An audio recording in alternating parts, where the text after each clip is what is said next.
Good morning यार। Good morning. Exercise 1 discuss कर लिया था अपन ने, है ना। एक्सरसाइज 2 देख लेते हैं पहले।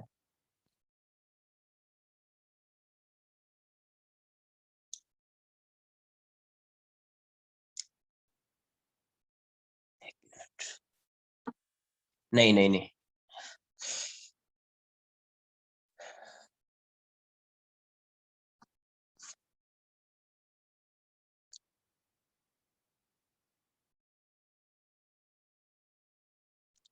पहले बुकलेट डिस्कशन हो जाएगा, फिर नया चैप्टर अब स्टार्ट होगा। पहले एक बार बुकलेट डिस्कशन।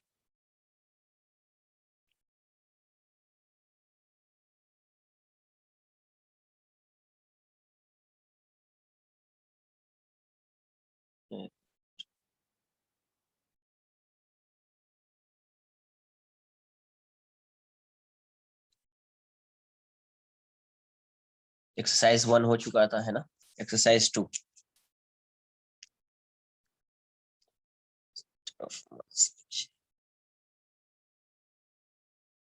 डाउट से exercise 2 10 8 D 11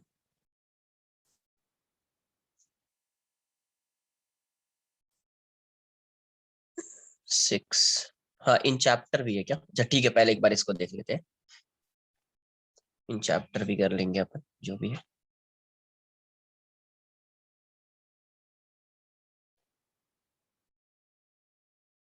6 15 18th 17th 9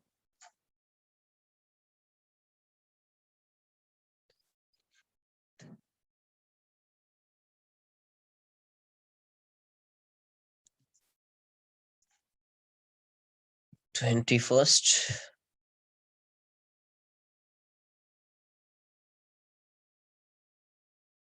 18th लिखा है, 18th है यहाँ।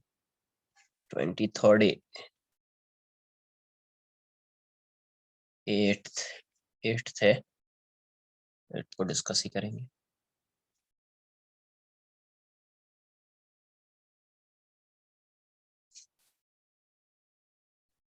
ट्वेल्थ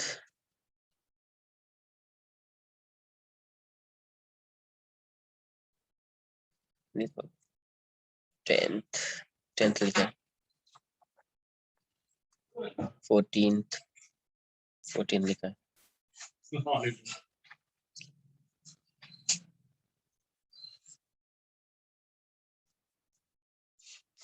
6 से स्टार्ट करते हैं। 6 क्या दिया हुआ है?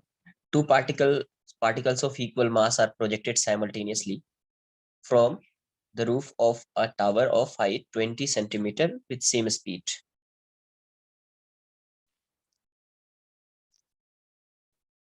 Two particles of equal mass projected simultaneously from the roof of a tower at height.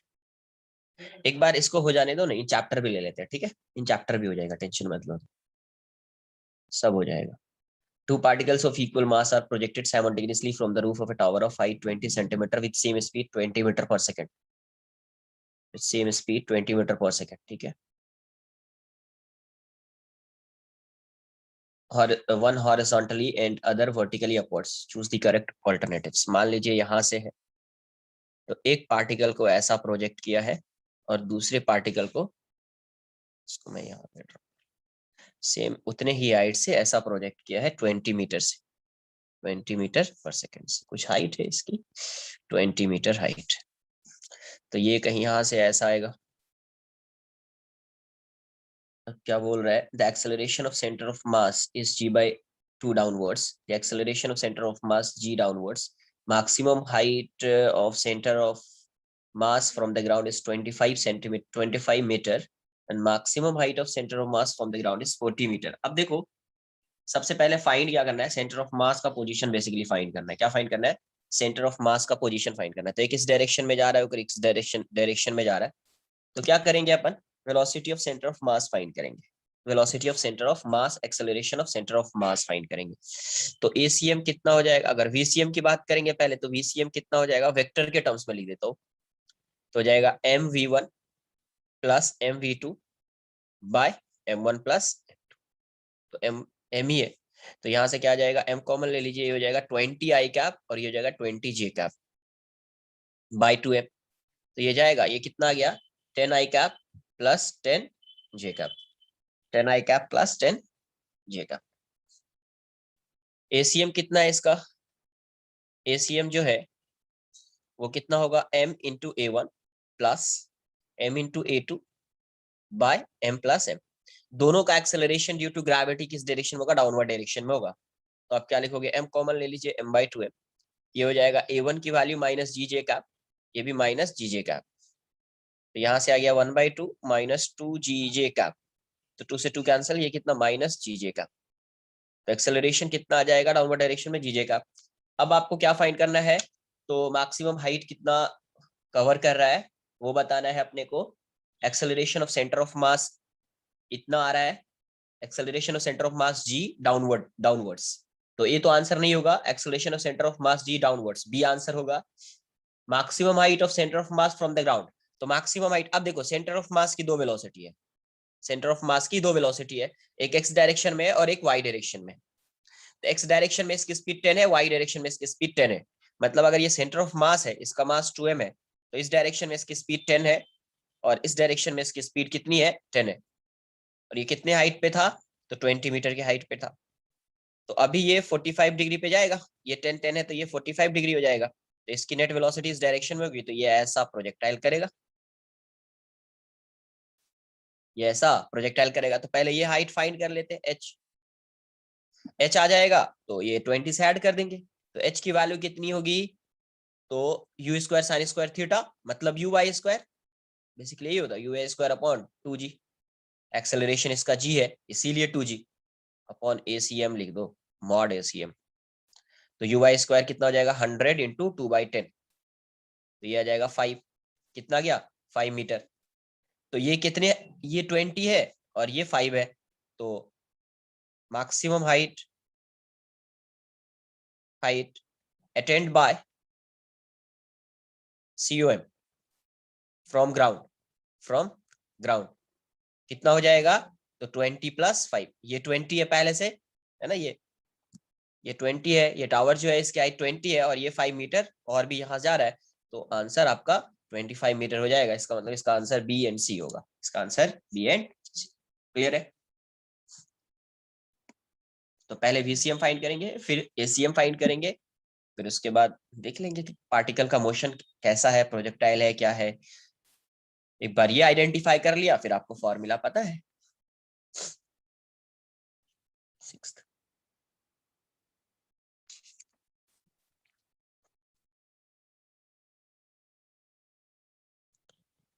Question number 8, fifth भी था ना, फिफ्थ भी था। फिफ्थ में क्या दिया हुआ है, velocity of centre of mass of two particles है। एक बार बोल दिया, फोर्थ का ए भी ठीक है। Velocity of centre of mass of two particles, दो पार्टिकल है, एक का मास मान लेते हैं m1 है, एक का मास m2 है। टोटल मास जो दिया हुआ है m1 plus m2 is m दिया हुआ है। Kinetic energy of system, system की काइनेटिक एनर्जी बतानी, जब सिर्फ बोल दिया गया है कि काइनेटिक एनर्जी ऑफ सिस्टम, सिर्फ इतना अगर बोल दिया जाए काइनेटिक एनर्जी ऑफ सिस्टम, इसका मतलब kinetic energy of system with respect to ground, with respect to ground. तो अब यहाँ पे VCM है इसका, ये सेंटर ऑफ मास है और सेंटर ऑफ मास की वेलोसिटी गिवन है v, velocity of centre of mass is v, VCM is v। तो आपको बताया कि जब काइनेटिक एनर्जी सिस्टम की फाइंड करते हैं तो क्या लिखते हैं, kinetic energy with respect to, kinetic energy with respect to centre of mass plus kinetic energy of centre of mass. ये होता है half mu into v relative square plus half m into VCM square. तो half mu into v relative square plus half m into v square. तो question में बोला गया है can not be equal to half mv square, half mv square के equal, half mv square के equal नहीं हो सकता है ना। नेक्स्ट क्या बोल रहा है, नेक्स्ट बोल रहा है can not be less than half m v square, can not be equal to half m v square, half m v square के इक्वल नहीं हो सकता है, can not be less than half m v square, half m v square से कम नहीं हो सकता है, may be equal to half m v square, can not be calculated without other information, ये भी सही है। देखो ये वाला इंफॉर्मेशन तो गिवन है, इसके बारे में बी रिलेटिव के बारे में कोई आइडिया नहीं है, इसके बारे में कोई आइडिया नहीं है, म्यू भी फाइंड करना टफ हो जाएगा, म्यू की वैल्यू हो जाएगी m1 m2 by m1 plus m2, तो ये तो ऐसा हो जाएगा m1 m2 बाय m, यहाँ तो कैपिटल बट ये m1 m2 गिवन नहीं है, तो डी तो होना चाहिए आंसर इसका, डी तो होना चाहिए, एग्जैक्ट वैल्यू नहीं फाइंड कर पाएंगे यहाँ पे, है ना, बट अब देखते हैं ए बी सी। अब ये बताओ इसकी जो वैल्यू होगी can not be equal to half m v square, half m v square के इक्वल हो सकता है,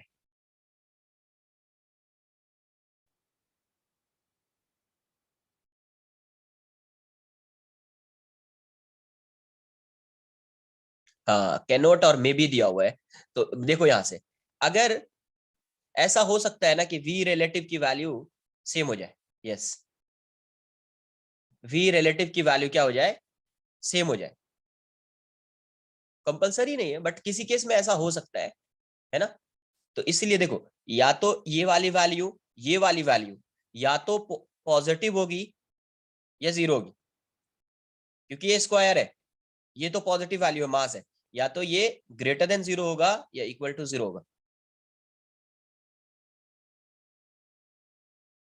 तो this value may be greater than zero और इक्वल टू जीरो, ये वाली वैल्यू अगर ग्रेटर देन जीरो हो जाएगा तो काइनेटिक एनर्जी की जो वैल्यू है इससे ग्रेटर हो जाएगी, इससे ग्रेटर हो जाएगी, मतलब इससे वैल्यू कम होने वाली तो नहीं है, ये चीज तो क्लियर है, इससे काइनेटिक एनर्जी जो वैल्यू होगी सिस्टम की इससे कम नहीं होगी, क्योंकि इसमें या तो जीरो ऐड करेंगे या कुछ वैल्यू प्लस में ऐड करेंगे, तो या तो इसकी वैल्यू इसके इक्वल होगी या इससे ग्रेटर होगी, तो बी वाला आंसर तो आएगा can not be less than this half m v square, और सी में जो दिया हुआ है may be equal to half m v square हो सकता है, कब, जब इसकी वैल्यू जीरो हो जाए तब, तो इसका आंसर सी बी होगा, आई बात समझ में, ए क्यों नहीं होगा, उसमें दिया हुआ है can not be equal to, में दिया होता तो समझ में आ रही बात, कैन दिया हुआ है तो वो इसलिए वो आंसर नहीं होगा,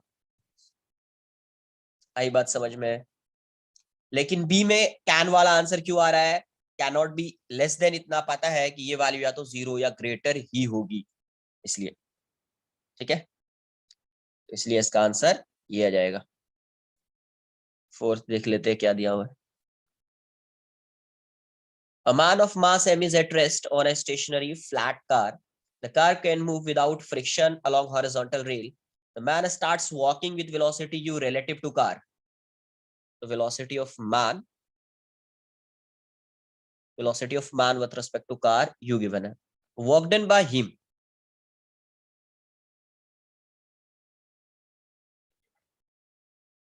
मान लीजिए कि ये कार है ऐसा बना दिया मैंने, ठीक है, और इसके स्टेशनरी है, इसके रिस्पेक्ट में ये इस डायरेक्शन में जा रहा है, तो ये भी मूव करेगा,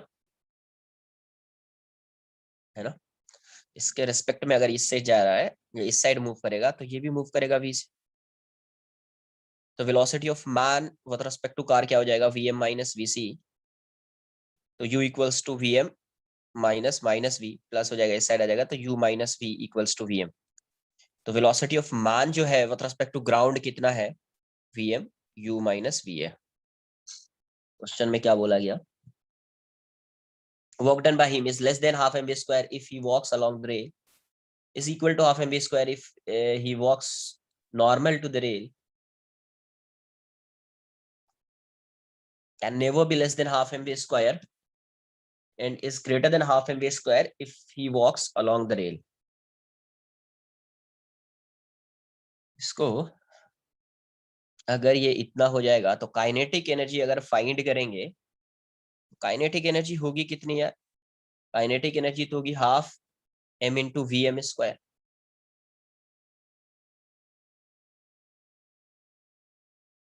तो half m into u minus v का स्क्वायर हो जाएगा ये, ऑल्सो काइनेटिक एनर्जी की जो वैल्यू होती है वो क्या होती है, work done by all forces equals to change in kinetic energy, change in kinetic energy होता है, work done by all forces equals to change in kinetic energy होगी।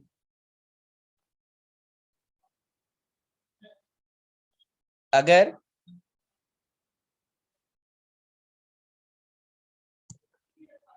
अब क्या है, नॉर्मल टू द रेल बोल रहे हैं वो, is less than half m u square if walks along the rail. देखो यहां से इसका मतलब अगर ये इसके अलोंग जाएगा, इसके अलोंग जाएगा तो इसकी वेलोसिटी होगी, अगर ये इसके अलोंग जाएगा, इस रेल के अलोंग जाएगा तो इसकी वेलोसिटी होगी।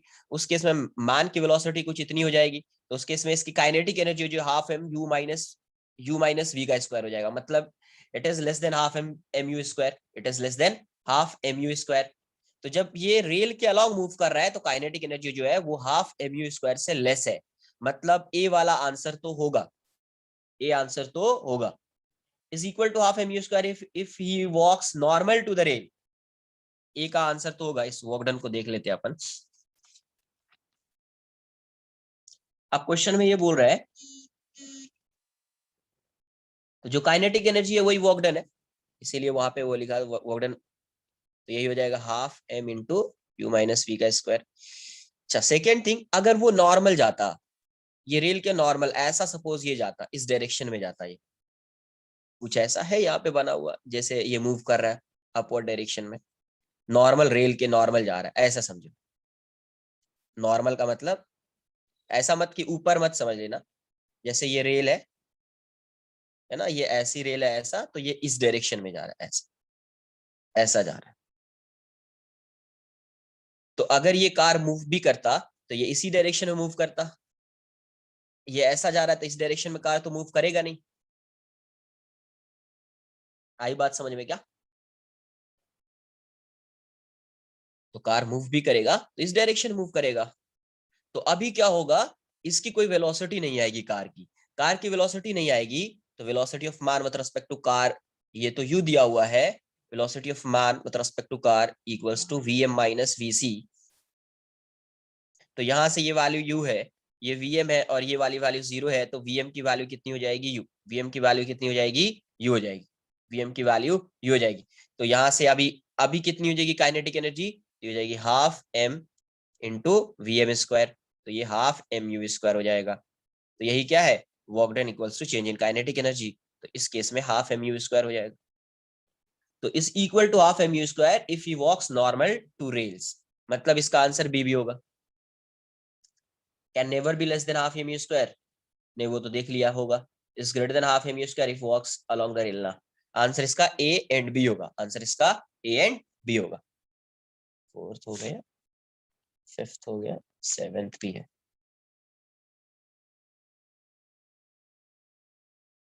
एक्स डायरेक्शन की, किसकी एक्स डायरेक्शन की वेलोसिटी, कहाँ पे एक्स डायरेक्शन में किसकी वेलोसिटी है,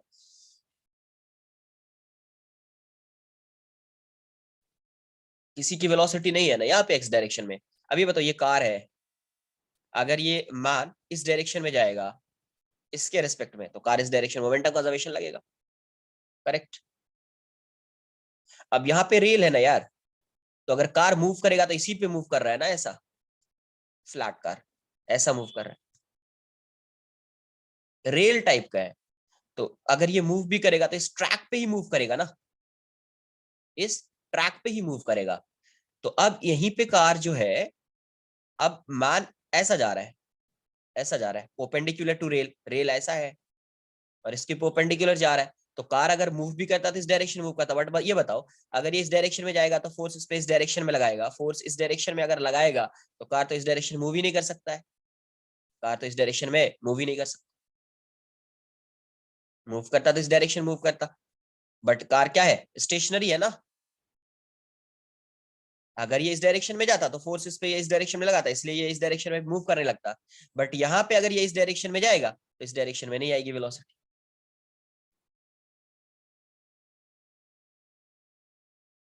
क्यों आएगी, वही तो बोल रहा हूँ कि इसकी वेलोसिटी आएगी क्यों, इसकी वेलोसिटी कहाँ से आ रही है, समझो फिर से समझो। ये रेल है, ये ट्रैक है ना, इस पे कार मूव कर रही है, तो ऐसा बना रहे, टॉप व्यू देख रहे हैं, ठीक है। यहाँ पे मैन है। अब ये बताओ कि ये कार में जो मैन है इस डायरेक्शन में जाएगा, तो ये इस साइड फोर्स लगा रहा होगा, तभी तो ये इस डायरेक्शन में जाएगा, तब इसकी वेलोसिटी आएगी v। लेकिन जब ये मैन इस डायरेक्शन में जाएगा, तब इस कार की कोई वेलोसिटी नहीं होगी। तो जब कार की वेलोसिटी नहीं है, तो मैन की भी इस डायरेक्शन में कोई वेलोसिटी। क्लियर?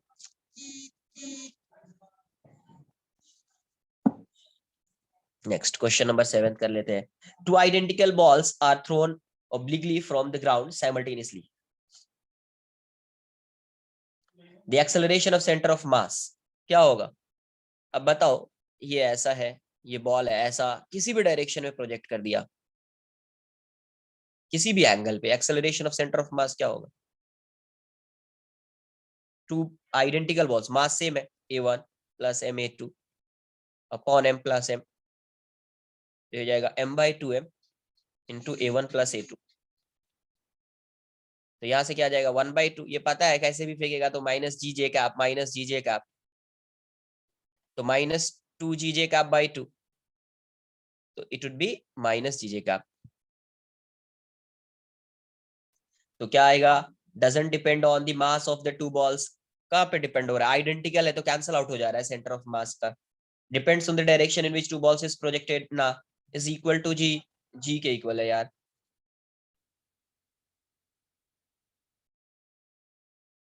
सेवेंथ का सी तो दिख रहा है, does not depend on mass of, सही है, ए और सी आ जाएगा आंसर। मास पे तो डिपेंड ही नहीं कर रहा ना, मास तो कैंसिल आउट हो जा रहा है, मास तो कैंसिल आउट हो जा रहा है। हाँ, अगर मास डिफरेंट होता तो दिखता कि हाँ मास पे डिपेंड करता है, बट यहाँ पे मास सेम है, तो ये m वाला टर्म कैंसिल आउट हो जा रहा है, मास पे डिपेंड ही नहीं कर रहा है ना। तो इसका आंसर हो जाएगा ए और सी हो जाएगा, ठीक है, ए एंड सी।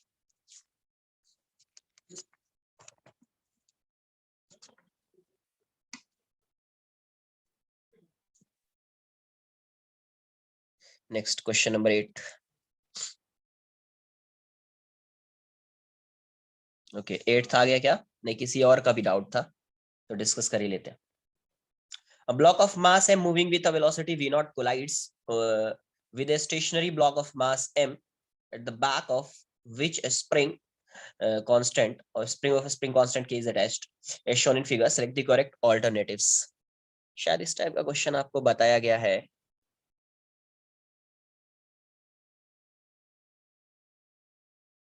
ये मास m है, ये k है।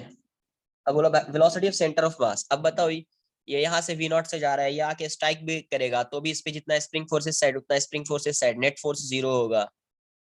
तो मतलब क्या है कि velocity of centre of mass change होने वाला नहीं है, जो अभी होगा वही फाइनली भी होगा। तो VCM की वैल्यू क्या होगी? mv nought plus m into 0 by m plus m, तो mv nought by m plus m हो जाएगा VCM। The initial kinetic energy of system in the centre of mass frame, initial kinetic energy. तो अभी बताओ kinetic energy with respect to centre of mass frame, with respect to centre of mass frame क्या होता है? Half mu into v relative का square हो जाता है। तो हाफ इंटू म्यू कितना है? m by m plus m into v relative is v nought minus 0 का स्क्वायर। तो यहाँ से ये आंसर कितना जाएगा? Half m by m plus m into v nought square into v nought square. तो ये आ जाएगा, आई थिंक बी नहीं होना चाहिए answer. The maximum compression in the spring, आपको क्या बताया है कि जब मैक्सिमम के लिए क्या होगा, दोनों की जो वेलोसिटी होगी वो दोनों सेम हो जाएगी। मैक्सिमम के लिए दोनों की वेलोसिटी क्या हो जाएगी? सेम हो जाएगी। और किसके इक्वल हो जाएगी? तो सेंटर ऑफ मास के इक्वल हो जाएगी, है ना। तो इसको ऐसे करेंगे, सेंटर ऑफ मास फ्रेम से करेंगे, है ना, यूजिंग COM फ्रेम। तो क्या होगा? Work done by all forces equals to change in kinetic energy. तो ये क्या हो जाएगा? Work done by gravity, work done by spring force एक ही है, ये हो जाएगा K final minus K initial. तो work done by spring force minus half के x square minus 0 square equals to K final क्या? Half mu into v relative final का स्क्वायर। तो फाइनली तो क्या हो जाएगा? फॉर एक्स मैक्स क्या हो जाता है? V A equals to v b, यही हो जाता है। तो वी रिलेटिव 0 हो जाएगा, ये हो जाएगा half mu into v relative initial square. तो यहाँ से हो जाएगा माइनस हाफ के एक्स स्क्वायर, ये वाला टर्म तो जीरो हो जाएगा, ये हो जाएगा minus half m m by m plus m into v nought minus zero का स्क्वायर। तो माइनस हाफ कैंसिल कर दीजिए, तो के एक्स स्क्वायर की वैल्यू कितनी हो जाएगी, m m by m plus m into v nought square. तो यहाँ से आपको x की वैल्यू कितनी आ जाएगी, रूट आ जाएगा इस साइड है ना, तो ये हो जाएगा एम एम बाय के इंटू एम प्लस एम और ये वी नॉट यहाँ पे आ जाएगा। तो यही आपका क्या है, maximum compression in the spring, maximum compression in the spring. अब क्वेश्चन में डी पार्ट क्या है, when the spring is in the state of maximum compression the kinetic energy in the centre of mass frame is zero. तो kinetic energy in the centre of mass frame तो zero होगा ही ना, यही रहता है kinetic energy with respect to centre of mass frame, तो ये वाली वैल्यू जीरो हो जाएगी। ठीक है, ये था आपका क्वेश्चन नंबर 8। नेक्स्ट है क्वेश्चन नंबर 9।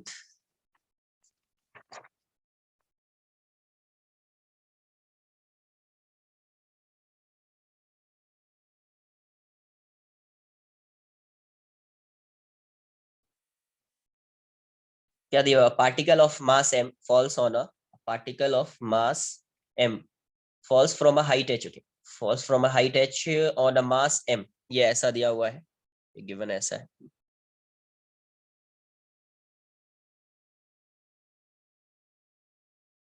इसका मास 3m है और इसका मास m है। अब एक पार्टिकल है यहाँ पे जिसका मास m है, ये h हाइट से आके इस पे स्ट्राइक कर रहे हैं, stuck and gets stuck to it. ठीक है, the acceleration of fully mass system after impact is given by this. The height to which 3m mass rises is h by 5, the height to which 3m h by 3, the acceleration of fully mass system after impact. अब ये बताओ, ये h height से जब यहाँ पे आएगा just before collision, इसकी वेलोसिटी कितनी हो जाएगी, अंडर रूट 2gh, होगी या नहीं होगी। तो जब आके स्टिक स्टिक कर जाएगा तो अभी ये सिस्टम ऐसा हो गया है, ये 2m हो जाएगा और ये 3m, करेक्ट, ये 3m हो जाएगा, ये 2m हो गया, ये 3m हो गया। अब देखो जैसे ये स्ट्राइक करेगा तो कंजर्वेशन ऑफ मोमेंटम लगा सकते हैं या इंपल्स मोमेंटम थ्योरम लगा सकते हैं। स्टक कर गया है तो अभी यहाँ पे क्या आएगा, स्ट्रिंग में क्या, स्ट्रिंग क्या हो जाएगा, यहाँ पे इंपल्स लगना स्टार्ट हो जाएगा टेंशन की वजह से, ये ऐसा है। आ रही बात समझ, पहले तो मूव ही नहीं कर रहा होगा, क्यों, क्योंकि ये ग्राउंड पे है, ग्राउंड पे 3m ज्यादा मास है और ये mg है, ये इसको पुल नहीं कर पाएगा तो ऐसा रहेगा। बट जैसे अभी इंपल्स आएगा ये अब मूव करना स्टार्ट कर सकता है ये, तो ये जे इंपल्स आ गया, इसमें जे आ गया, तो मान लेते हैं कि इसकी वेलोसिटी जो होगी, इसकी वेलोसिटी आफ्टर इंपल्स, ये वी नॉट मान लेते हैं, तो ये वी हो जाएगा। अच्छा, जितने से ये इस साइड आएगा उतने से ये ऊपर जाएगा, है ना, जस्ट आफ्टर कोलिजन है। तो इसको अगर आप लिखोगे इसको, तो देखो ये जो है चेंज इन मोमेंटम क्या होगा इसका, इंपल्स इक्वल्स टू क्या होता है, change in momentum, change in momentum. तो देखो चेंज इन मोमेंटम अपन ऐसे देख रहे हैं, impulse equals to change in momentum p final minus p initial. तो अभी इंपल्स ही लिख रहा हूँ, बाद में इसका डायरेक्शन के साथ, पी फाइनल इस डायरेक्शन में ये कितना है 2m इंटू, इसके लिए लिख रहे हैं अपन, इसके लिए अलग से, तो 2m इंटू वी माइनस, पहले कितना था एम वी नॉट। अब ये बताओ इस डायरेक्शन को पॉजिटिव ले रहे हैं तो ये वाला जे वाला डायरेक्शन नेगेटिव हो जाएगा, तो माइनस जी हो जाएगा, equals to 2mv minus m v nought. तो जे की वैल्यू कितनी हो जाएगी, मैं इसको डायरेक्ट लिख सकता था ऐसा, बताया था कि जब इंपल्स इस डायरेक्शन में लग रहा है, फाइनल वेलोसिटी इस डायरेक्शन में है, इसका मतलब initial velocity greater, initial momentum greater होगा फाइनल से, तभी ये इस डायरेक्शन में आया है। नहीं तो आप बेसिकली ऐसे ही लिखो इक्वेशन 1, यहाँ पे क्या लिखोगे, इसके लिए क्या लिखोगे, इसके लिए क्या आएगा, तो J equals to 3m into v, है ना। इसको डायरेक्ट भी मोमेंटम कंजर्वेशन से कर सकते थे, तो फ्रॉम 1 एंड 2, फ्रॉम 1 एंड 2 क्या आ जाएगा, m v nought minus 2mv equals to 3mv, तो यहाँ से m v nought equals to 5mv हो जाएगा, तो यहाँ से v की वैल्यू क्या हो जाएगी, वी नॉट बाई 5। अब देखिए अगर डायरेक्ट लगाते तो भी यही आता, p initial equals to p final, समझो पहले कितना था एम वी नॉट। अब ये बताओ ये जो 2m है और 3m है, क्या ये इस डायरेक्शन में आएगा, ये इस डायरेक्शन में आएगा, तो ऐसा नहीं कि सर इस डायरेक्शन में आ रहा पॉजिटिव, ये इस डायरेक्शन में जा रहा नेगेटिव, वैसा नहीं कंसिडर करना। पता है कि दोनों मास जो है, दोनों मास जो है, जो स्ट्रिंग है, ये क्यों इसका डायरेक्शन चेंज हो रहा है, क्योंकि यहाँ पे पुली है और तो कुछ है नहीं, पुली की वजह से चेंज हो रहा है। बट ये जो मूव कर रहा है, इसी के इंपल्स की वजह से दोनों एक ही डायरेक्शन में, एक ही तरह से मूव कर रहा है। मतलब अगर एंटी क्लॉकवाइज देखोगे तो एंटी क्लॉकवाइज दिखेगा। तो डायरेक्ट मैं लिख देता m v nought equals to, अभी मास कितना, कितने को वो पुल कर रहा है, तो 3m + 2m इंटू वी। तो यहाँ से v की वैल्यू v0/5 आ जाती, डायरेक्ट ऐसा आ जाता, बताया हुआ है ये। तो यहाँ से क्या आ गया, v इक्वल्स टू v0/5 आ गया। ठीक है, अब क्वेश्चन में एक्सेलरेशन ऑफ, पहले एक्सेलरेशन देख लेते हैं। ये v0/5 तो आ गया है, इसकी वैल्यू तो फाइंड कर लेंगे अपन। एक्सेलरेशन एक बार देख लेते हैं क्या होगा। तो ये ऐसा है, सेंटर ऑफ मास का एक्सेलरेशन देखना। अभी यहाँ पे 2m है और यहाँ पे 3m है, तो ये 3mg आएगा और यहाँ पे 2mg आएगा। तो अभी इसकी वेलोसिटी तो इस डायरेक्शन में, इसकी वेलोसिटी इस डायरेक्शन में, बट इसका एक्सेलरेशन इस डायरेक्शन में होगा, इसका एक्सेलरेशन इस डायरेक्शन में होगा, क्योंकि ये 3mg है, ये 3mg और ये 2mg, तो ये इसको पुल कर रहा होगा इस डायरेक्शन, मतलब इसकी वेलोसिटी डिक्रीज होगी, इसकी वेलोसिटी क्या होगी, डिक्रीज होगी। तो पहले ए की वैल्यू फाइंड कर लीजिए। ए की वैल्यू कितनी आएगी, 3mg माइनस 2mg/5m, तो ये जाएगा mg/5m, तो ये जाएगा g/5 हो जाएगा, g/5 हो जाएगा। तो फर्स्ट वाला एक्सेलरेशन ऑफ सेंटर ऑफ मास बोला है उसने ना, तो एक्सेलरेशन ऑफ सेंटर ऑफ मास का वो वाला आंसर तो आ जाएगा, ये वाला आंसर तो आएगा। अब देख लेते हैं कितनी हाइट तक जाएगा, ये कितनी हाइट तक जाएगा, है ना। Acceleration of pulley mass system, acceleration इतना है, सेंटर ऑफ मास नहीं बोला है, acceleration of pulley mass system, acceleration इतना है। अब यहां से अगर ये देखेंगे कितनी हाइट तक जाएगा, तो इनिशियल वेलोसिटी इसकी कितनी है, इस डायरेक्शन में v है, इसका एक्सेलरेशन इस डायरेक्शन में इतना है, तो कुछ टाइम के बाद यहाँ पे आके ये रेस्ट में आ जाएगा, क्योंकि ये रिटार्ड कर रहा है। तो ये वाली हाइट फाइंड करनी है h, तो आप क्या लिखोगे, एक्सेलरेशन तो वही रहने वाला है, तो v final square equals to v initial square plus 2as। तो v फाइनल 0 हो जाएगा, v इनिशियल v स्क्वायर है, ये रिटार्ड कर रहा है, तो -2 g/5 और s की वैल्यू h। तो यहाँ से क्या आ गया, 2gh/5 equals to v square. तो कितना आएगा, 2gh/5 equals to v square, v की वैल्यू कितनी थी, तो v0/5, तो v0²/25, ये 5 टाइम्स में जाएगा, ये कितना आ रहा है, 2gh, h डैश बोल दो, ये h पहले से है, तो h dash, 2gh dash equals to 1/5, v0² की वैल्यू कितनी है, 2gh, v0² की वैल्यू कितनी है, 2g, 2g से 2g कैंसिल आउट हो जाएगा, तो h डैश की वैल्यू क्या हो जाएगी, h/5 हो जाएगी, h/5। आई बात समझ में कुछ, तो इसका आंसर ए और बी हो जाएगा, इसका आंसर ए एंड बी हो जाएगा। तो पहले इसकी वेलोसिटी थी, फिर एक्सेलरेशन आया, तो अभी समझा कि ये वेलोसिटी इस डायरेक्शन में है, एक्सेलरेशन इस डायरेक्शन में है, मतलब ये रिटार्ड करेगा, रिटार्ड करेगा, तो after some time 3m would be at rest, 3m would be at rest, ये भी रेस्ट में आएगा, 3m भी रेस्ट में आएगा यहाँ पे, तो 3m रेस्ट में आ गया है, तो कितनी हाइट डिस्टेंस ट्रैवल किया उसने, तो h dash equals to h/5, h/5 distance travel करके वो रेस्ट में आ जाएगा। क्लियर, तो ये था आपका क्वेश्चन नंबर 9th। v0 कैसे आ गया, ये देखो, ये कितने हाइट से आ रहा था, ये मास m है, ये हाइट h है, आके यहाँ पे स्ट्राइक करेगा ना यार इसको, तो जब यहाँ से ये रिलीज हो रहा है, इनिशियल वेलोसिटी 0 है, तो h हाइट के बाद इसकी वेलोसिटी कितनी हो जाएगी, √2gh हो जाएगी ना यार। अरे v² equals to 0² plus 2 -g -h, तो v0 की वैल्यू कितनी हो जाएगी, √2gh।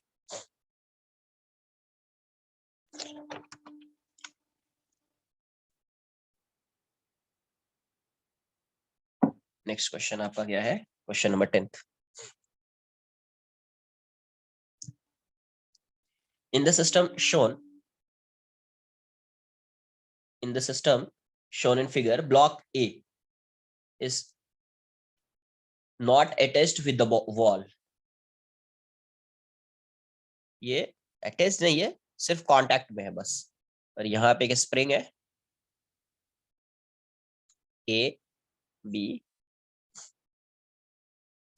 1 kg है, ये भी 1 kg है, ए की वैल्यू 16 न्यूटन पर मीटर है।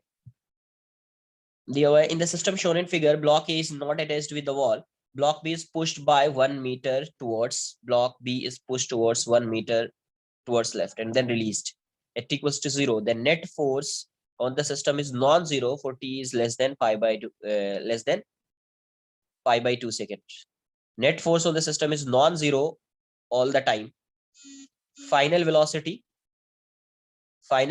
of center of mass is 4 meter per second. Final velocity of center of mass is 2 meter per second.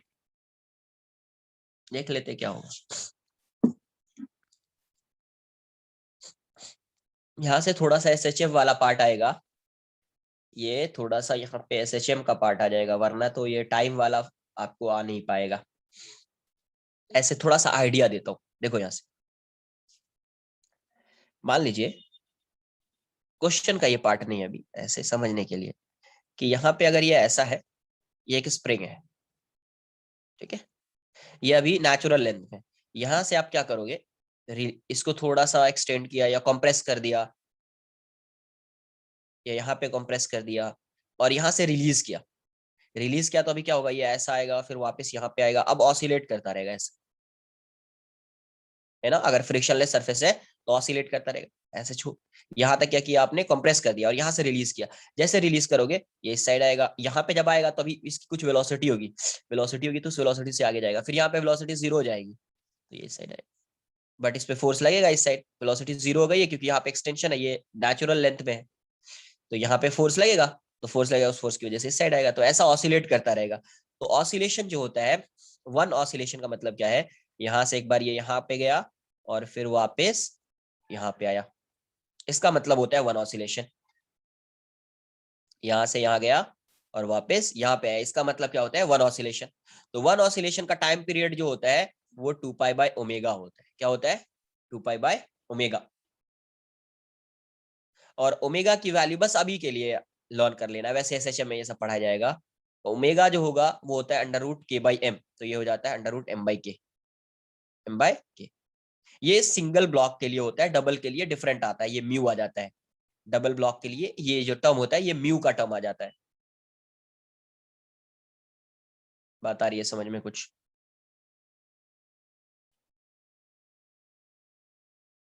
तो ये होता है। तो अब ये पूरा टाइम पीरियड के लिए है। अब मुझे ये बताओ,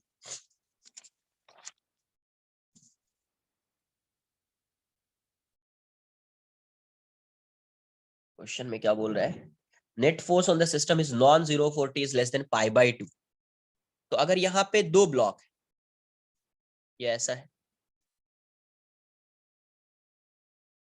एक का मास 1 kg है, इसका भी मास 1 kg है, और k की वैल्यू 16 न्यूटन पर मीटर है। तो इस केस में टाइम पीरियड को लिखते हैं, पहले टाइम पीरियड फाइंड कर लेते हैं, उससे कुछ रिलेट करेंगे अपन। 2 पाई ये हो जाएगा म्यू बाय के, m की जगह पे म्यू, जब दो सिस्टम होता है तो म्यू बाई के हो जाता है। तो 2m, म्यू की वैल्यू क्या होगी यहाँ पे, mu equals to m1 m2 by m1 plus m2। तो 1 इंटू 1 बाय 1 प्लस 1 1 बाई 2 हो जाएगा, तो ये जगह 1 बाई 2 और ये 16 है, ये कितना है 16 है। तो 2 पाई बाई ये कितना आ जाएगा 4, और ये हो जाएगा 1 बाई रूट 2, तो pi by 2 2 root 2। Time period हो गया pi by 2 root 2। Time period कितना हो जाएगा, पाई बाई 2 रूट 2। समझो, एक एक चीज समझिए। ये टाइम पीरियड कब होता, ये जो टाइम पीरियड फाइंड किया कब होता, जब ये फ्री है और ये फ्री है। अभी तक क्वेश्चन पे पहुंचे नहीं है, ऐसे एक एक पार्ट समझना है, वहां पे आगे पढ़ाऊंगा, अभी ये सब आएगा तो समझ में आना चाहिए। अब देखो इस केस में क्या होगा, ये भी इस साइड मूव करेगा, यहां तक आ रहा है सपोज, और ये भी सपोज इस साइड यहां तक आ रहा है, ऑसिलेट कर रहा है, दोनों ऑसिलेट कर रहा है। ये सेंटर ऑफ मास के फ्रेम में, तभी तो म्यू लिख रहे हैं अपन, किस फ्रेम में, सेंटर ऑफ मास फ्रेम में, तभी म्यू लिख रहे हैं। तो सेंटर ऑफ मास फ्रेम में आपको बताया है कि जब ऐसा सिस्टम होता है तो क्या लगता है कि ये भी आगे जा रहा है, फिर वापस आएगा, ये ऑसिलेट करता है सेंटर ऑफ मास के रेस्पेक्ट में, ये भी ऑसिलेट करता है, यहाँ पे रेस्ट में आ जाएगा, फिर वापस आएगा। तो इसके लिए कैसा मोशन होता है, इसका ऑसिलेटरी मोशन होता है। तो ये जब ये फ्री रहेगा तब ऐसा आएगा, बट इस क्वेश्चन में यहाँ पे ये ऐसा है, इस क्वेश्चन में क्या है, ये ऐसा है। तो इस क्वेश्चन में अगर ये ऐसा है तो क्या ये ऑसिलेट कर सकता है क्या सेंटर ऑफ मास फ्रेम में, यहाँ पे बैठ जाओ, आपको इसका इस साइड ऑसिलेशन कुछ दिखेगा क्या, नहीं दिखेगा, क्योंकि ये इसके आगे जा ही नहीं सकता है। तो सिर्फ ऑसिलेशन किसका दिखेगा, इसका दिखेगा, इस साइड आएगा ये, इस साइड ये आएगा, है ना। जैसे ये यहाँ से ऐसा आया, फिर जब वापस यहाँ पे आएगा, फिर जब आगे जाएगा, जब इससे आगे जाएगा वो मूव करना स्टार्ट कर देगा, है ना। ये बात आ रही है समझ में। अगर कोई बोल रहा है सर यहाँ पे है, यहाँ पे अगर ये रहता और सपोज इसको यहाँ से रिलीज किया तो इसकी कुछ वेलोसिटी आएगी, रिलीज किया है तो इनिशियली 0 है, फिर मान लीजिए यहाँ से आने के बाद कुछ वेलोसिटी आ गई इसकी, तो क्या ये मूव करेगा क्या, नहीं करेगा। क्यों मूव नहीं करेगा, क्योंकि अभी ये कॉम्प्रेशन में क्या होता है, जो स्प्रिंग फोर्स होता है अवे फ्रॉम स्प्रिंग ऐसा लगता है, तो अभी इस पे फोर्स ऐसा लग रहा होगा और इस पे फोर्स ऐसा लग रहा होगा, इसलिए इस साइड जा रहा है और ये अभी भी मूव नहीं करेगा। कब ये मूव करेगा,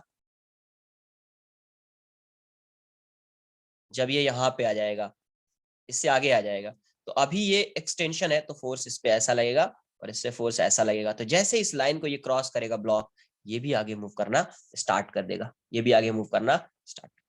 आ रही ये बात समझ में। तो इसके टाइम पीरियड को फाइंड करेंगे, एक सिंगल ब्लॉक के टाइम पीरियड को फाइंड करेंगे। तो सिंगल ब्लॉक का टाइम पीरियड क्या हो जाएगा, 2π√mb/k। तो यहां से आपको ये दिखेगा 2π1/16, ये हो जाएगा 2π/4, तो ये हो जाएगा π/2। π/2 का मतलब इसके लिए 1 ऑसिलेशन हो गया। तो अगर इस फ्रेम से देख रहे हैं, सेंटर ऑफ मास फ्रेम से देख रहे हैं, तो इसको क्या लग रहा होगा कि ये ब्लॉक यहाँ पे आया, फिर वापस यहाँ पे गया, फिर वापस यहाँ पे आया, तो इसका पूरे का टाइम पीरियड कितना है, π/2। अब ये बताइए कि अगर टाइम पीरियड की वैल्यू इससे कम होगी, टाइम की वैल्यू इससे कम होगी, net force on the system is non zero for t is less than π/2, π/2 से कम है, π/2 से कम है, इसका मतलब क्या हुआ, ये सिस्टम कहाँ पे रहा होगा, π/2 में ये कहाँ पे आ जाएगा, इनिशियल पोजीशन पे आ जाएगा। तो जहां पे था, नहीं, कहाँ से स्टार्ट हुआ एक बार वो बताओ यार, क्योंकि इनिशियल तो यहाँ से नहीं होगा, इसका मूव करना पहले ही कॉम्प्रेस्ड है ये, है ना। 1 मीटर यहाँ पे था इनिशियली, ये यहाँ पे था, 1 मीटर कॉम्प्रेस किया हुआ है। समझिए फिर से, इसको पहले ऐसा है, ये इसका नेचुरल लेंथ था, बट अभी यहाँ पे 1 मीटर कॉम्प्रेस्ड, ये इसका सेंटर ऑफ मास। तो इसका मोशन कहाँ से स्टार्ट हो रहा है, यहाँ से स्टार्ट हो रहा है। तो पहले ये ऐसा जाएगा, ये इसका मेन पोजीशन है, यहाँ पे आएगा, फिर वापस यहाँ पे आएगा, ठीक है। ऐसा है होगा इसका 1 ऑसिलेशन, यहाँ से गया फिर वापस यहाँ से आया इसके रेस्पेक्ट में। तो अब देख रहे हैं इस पे force non zero, force non zero कब होगा, फोर्स नॉन जीरो कब होगा, force on the system is non zero for t is less than π/2। मुझे ये बताइए कि अगर π/2 से कम है तो ये π/2 पे यहाँ पे आ जाएगा, π/2 से कम है मतलब ये हो सकता है, ये पॉइंट आ सकता है, ये पॉइंट आ सकता है, ये आ सकता है, ये आ सकता है, कोई भी पॉइंट आ सकता है। तो उस केस में फोर्स की वैल्यू नॉन जीरो हो सकती है, क्योंकि उस केस में या तो एक्सटेंशन रहेगा, कॉम्प्रेशन हो सकता है या नहीं हो सकता है, पॉसिबिलिटी है।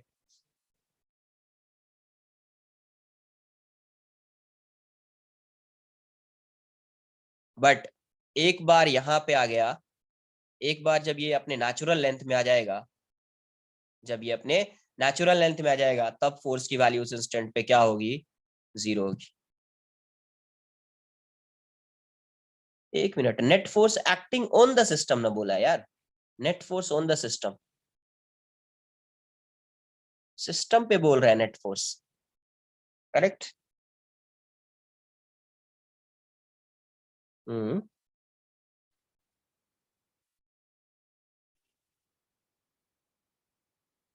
एक मिनट रुको रुको, क्वेश्चन क्वेश्चन कुछ और है, मैं किसी और चीज से रिलेट कर रहा हूँ। एक मिनट। सिस्टम पे बोला है कि नेट फोर्स क्या होगा, तो डायरेक्ट आ जाएगा, तब तो टाइम पीरियड से ही आ जाएगा, उससे देख के आ जाएगा आपका। सिस्टम पे मैं सोच रहा हूँ एक ब्लॉक की बात कर रहे हैं। देखो यहाँ, ये इसका नेचुरल लेंथ है NL। अब ये बताओ कि अगर इसका कांटेक्ट यहां से ब्रेक हो जाता है, मतलब ये वॉल के साथ कांटेक्ट में नहीं होता, कब नहीं होगा?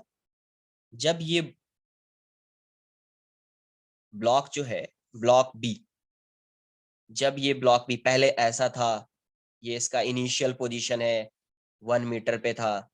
जब ये ब्लॉक अभी जस्ट बताया है कि ये इसके बाहर हो जाएगा, यहां पे आ जाएगा इसके बाहर, तब ये इस डायरेक्शन में मूव करना स्टार्ट करेगा। मूव जब करना स्टार्ट करेगा तो इस पे जितना फोर्स लग रहा है, इस पे भी उतना फोर्स लगेगा, नेट फोर्स हमेशा 0 हो जाएगा।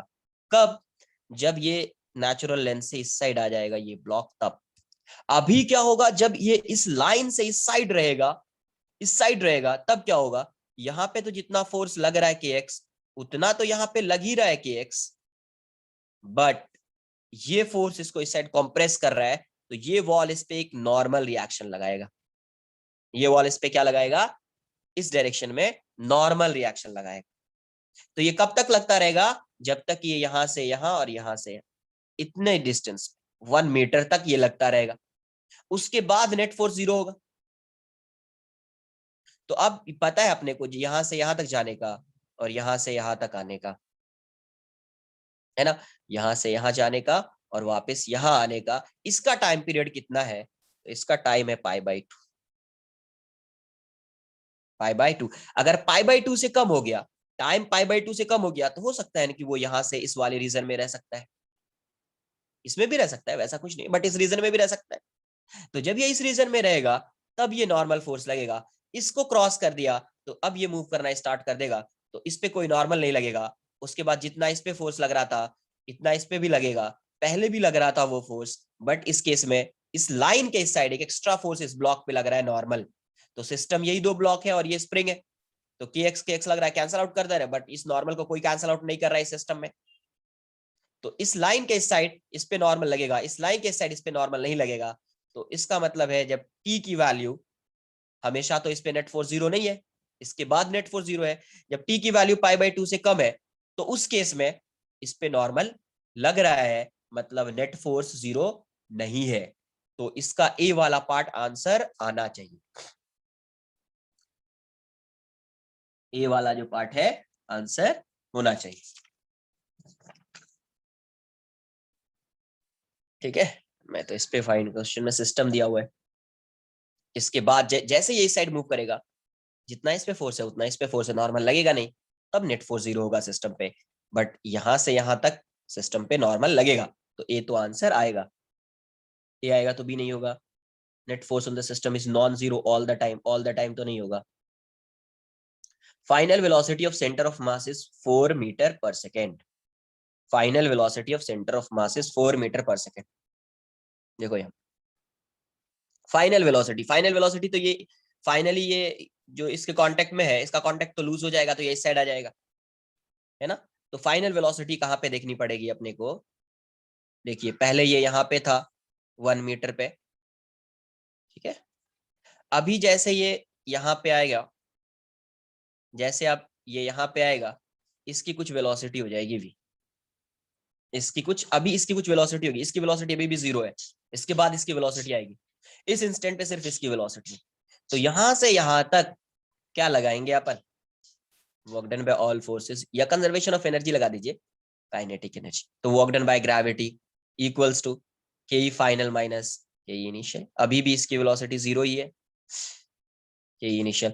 ये work done by spring force, gravity नहीं, स्प्रिंग फोर्स कितना, हाफ के, हाफ के। देखो इनिशियली क्या है, 1 मीटर है, फाइनली यहाँ पे आया, नेचुरल लेंथ है ये, नेचुरल लेंथ पे आया है, तो इसकी वेलोसिटी 0 हो जाएगी, ये एक्स 0 हो जाएगा और यहाँ पे एक्स 1 आ जाएगा। ये फाइनल वेलोसिटी कितना है, हाफ mv स्क्वायर, इनिशियली 0 है, तो ये हो जाएगा माइनस माइनस प्लस हो गया, half K equals to half m v square, half से हाफ जाएगा, के की वैल्यू 16 है, एम की वैल्यू 1 है, वी स्क्वायर, तो वी की वैल्यू 4 हो जाएगी। वी कितना आ गया? 4 मीटर पर सेकेंड। तो इसकी वेलोसिटी 4 मीटर पर सेकेंड, इसकी वेलोसिटी 0 है। अब इसके बाद क्या होगा? इस सिस्टम पे नेट फोर्स 0 हो जाएगा। इसके बाद इस सिस्टम पे नेट फोर्स 0 है, मतलब मोमेंटम कंजर्व रहेगा। इसका मतलब सेंटर ऑफ मास की velocity remains constant through out the motion. It means velocity of centre of mass remains constant through out the motion. उसके बाद velocity of centre of mass change होने वाला नहीं है ना। तो यहाँ पे ये ऐसा है, यहाँ पे जब ये आया तो इसकी वेलोसिटी कितनी हो गई? 4 मीटर पर सेकेंड हो गई। इसकी वेलोसिटी अभी भी 0 है। इसके बाद जो है, जैसे ये आगे जाएगा, ये ब्लॉक यहाँ पे आ गया है, सपोज मान लिया जाए, तो अब इस पे, इस सिस्टम पे नेट फोर्स 0 है। इस सिस्टम पे अभी एफ एक्सटर्नल जो है ये 0 है, 0 है। इसका मतलब वीसीएम जो है वो कांस्टेंट रहेगा। कभी भी फाइंड करेंगे तो यही रहेगा, तो यहीं पे फाइंड कर लेते हैं, यहीं से वीसीएम फाइंड कर लेते हैं। तो वीसीएम की वैल्यू क्या होगी? m1 v1 plus m2 v2 bye m1 plus m2। तो m into 0 plus m into 4 by m plus m। तो वीसीएम कितना हो गया? 4m by 2m। तो यहाँ से क्या आ जाएगा? 2 मीटर पर सेकेंड आ जाएगा। तो वीसीएम की वैल्यू क्या हो जाएगी? 2 मीटर पर सेकेंड आ जाएगी, है ना। तो इसका आंसर जो होगा, एक तो ए आ रहा था और दूसरा डी होगा, ए एंड डी। ये था क्वेश्चन नंबर 10।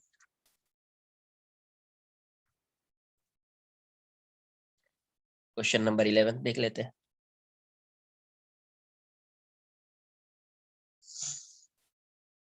इलेवेंथ में क्या बोल रहा है? Horizontal block A is at rest on a smooth horizontal surface.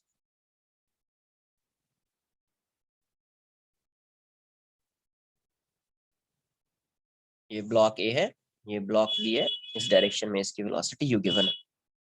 Horizontal block A is at rest on a smooth horizontal surface, small block B whose mass is half of A। इसका मास 2m मान लेते हैं और इसका मास m हो जाएगा, है ना। is placed on placed on A at one end and projected along other end with velocity u। The coefficient of friction between the blocks, ये mu दिया हुआ है। The then the blocks will reach a final common velocity u by 3। The work done against friction is 2/3 of the initial kinetic energy of B। Before the blocks reach a common velocity, the acceleration of A relative to B is इतना। तो पहले acceleration देख लेते हैं यार। जैसे ये इस साइड जाएगा तो इस पे फ्रिक्शन इस साइड लगेगा और इस फ्रिक्शन की वैल्यू म्यू एम जी हो जाएगी। तो ये इस डायरेक्शन में रिटार्ड कर रहा होगा, ये ब्लॉक बी है, तो एक्सेलरेशन ऑफ बी जो होगा ये हो जाएगा एफ बाई एम। तो ये कितना आ जाएगा? Mu m g by m. तो एक्सेलरेशन ऑफ बी इतना आ जाएगा। अब ये ए जो है, इस बी पे फ्रिक्शन इस साइड लगेगा तो ए पे फ्रिक्शन इस साइड लगेगा। अभी इनिशियल वेलोसिटी इसकी 0 है, एक्सेलरेशन ऑफ ए इस साइड है, उसकी वैल्यू तो वही होगी म्यू एम जी। तो यहाँ से ए की वैल्यू क्या हो जाएगी? एफ बाई, इसका मास कितना है? 2m, F by 2m। तो यहाँ से आ जाएगा mu m ji by 2m। तो m से m कैंसल आउट हो गया, कितना आ गया? Mu g by 2। तो पहले दोनों का एक्सेलरेशन फाइंड कर लिया, है ना। अब जब दोनों की कॉमन वेलोसिटी, दोनों की वेलोसिटी कॉमन हो जाएगी तो उस इंस्टेंट पे फ्रिक्शन एक्ट करना बंद कर देगा, because there would be no relative motion between blocks, because there would be no relative motion between blocks. तो कोई रिलेटिव मोशन नहीं है तो फ्रिक्शन स्टॉप्स एक्टिंग। आई बात समझ में? तो इसके पहले इन दोनों का एक्सेलरेशन होगा।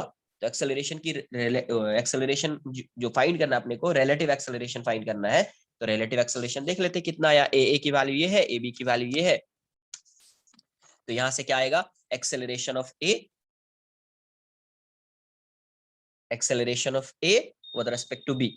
तो ए माइनस ए बी। ए की वैल्यू कितनी है? तो म्यू जी बाई 2 है, और ये ऑपोजिट डायरेक्शन में था, कितना? Minus mu g. तो ये हो जाएगा mu g by 2 plus mu g, तो 3 म्यू जी बाई 2। तो इसका डी वाला यहां से डी आएगा, यहां से डी आएगा। अब मुझे फाइनल वेलोसिटी एक बार देख लेते हैं कितना होगा। अब ये बताओ, ये ए ब्लॉक बी है, इसकी वेलोसिटी इस डायरेक्शन में यू है, इसका एक्सेलरेशन ए है, ये म्यू जी है, ठीक है। तो मान लेते हैं कि after time t velocity of A equals to velocity of B. ये ए है, इस डायरेक्शन में इनिशियल वेलोसिटी 0 है, ए बी की वैल्यू म्यू जी बाई 2 है ना, है ना। After at T equals to t, at T equals to t, let's say v A equals to v B, velocity of A equals to velocity B, इसकी initial velocity 0 है, ये कितना हो जाएगा, ए बी इंटू टी हो जाएगा। We B की value कितनी है, यू रिटार्ड कर रहा है तो माइनस ए इंटू टी, तो यहां से ये वैल्यू कितनी हो जाएगी, A B into t plus A into t equals to u. तो यहाँ से टाइम आएगा, वेलोसिटी भी आ जाएगा फिर, है ना। तो ए बी कितना है, mu g by 2 into t plus mu g t equals to u. तो यहाँ से कितना आ जाएगा इसका, 3 mu g t by 2 equals to u. तो टी की वैल्यू कितनी हो गई, तो 2u बाई 3 म्यू जी। तो अब कॉमन वेलोसिटी किसी एक का फाइंड कर लीजिए, वी ए फाइंड कर लीजिए, वी ए कितना है, ए बी इंटू, एक मिनट, ए है ना ये, एक मिनट, ए बी ही है, ये वी बी लिख दो, ये वी है, सही है। तो यहाँ से वी बी की वैल्यू कितनी हो जाएगी, A B into t, v A लिख दो, एक मिनट रुको यार, कहीं पे तो कुछ इधर से उधर हो गया शायद, है ना। ये बी है तो ये बी होगा, ये ए है तो ये ए होगा, ये ए है, ये भी ए है, ठीक है, अब सही है। तो वी ए इंटू टी, हाँ वही वही, नोटेशन सिर्फ रॉन्ग, ए इंटू टी, ए की वैल्यू कितनी है, म्यू जी बाई 2, टाइम की वैल्यू कितनी है, 2u बाई 3 म्यू जी। तो म्यू से म्यू जी कैंसिल आउट हो गया, 2 से 2 कैंसिल हो गया, ये हो गया u बाई 3, ये कितना हो गया, u बाई 3। तो कॉमन वेलोसिटी इसकी क्या आ जाएगी, u बाई 3 हो जाएगी, कॉमन वेलोसिटी इसकी क्या हो जाएगी, u बाई 3 हो जाएगी, है ना। तो अब सेकेंड थिंग क्या फाइंड करना है अपने को, work done against friction is 2/3 of initial kinetic energy. तो यहाँ पे वर्क डन, यहाँ तक क्लियर है सबको, कोई डाउट है, एनी डाउट। देखो यार कहीं पे कोई भी डाउट आए उस टाइम पे आप पूछ लीजिए, ठीक है। नेक्स्ट, अब देखो, work done by all forces equals to क्या होता है, चेंज इन काइनेटिक एनर्जी। तो यहाँ पे एक ही फोर्स एक्ट कर रहा है, क्या, ग्रेविटी। पूरे सिस्टम की बात कही, फ्रिक्शन, ग्रेविटी नहीं फ्रिक्शन। तो अब किस पे फाइंड करना है, तो एक ही ब्लॉक पे फाइंड करेंगे तभी आएगा। इसकी वेलोसिटी पहले u है, अभी इसकी वेलोसिटी हो गई u, 2u by 3, 2u by, sorry 2u by 3 है, u by 3, u by 3, u by 3। तो इसमें जितनी एनर्जी जो है, इसकी जितनी एनर्जी लॉस हुई है, क्योंकि काइनेटिक एनर्जी में लॉस आ रहा है, तो वो कौन क्या होगा, फ्रिक्शन, आया ना। वो लॉस किसकी वजह से आया होगा, तो फ्रिक्शन की वजह से आया होगा। आ रही बात समझ में। तो वर्क डन अगेंस्ट फ्रिक्शन का मतलब यही हो गया कि kinetic, change in kinetic energy, change in kinetic energy, है ना। तो work done by friction equals to K final minus K initial.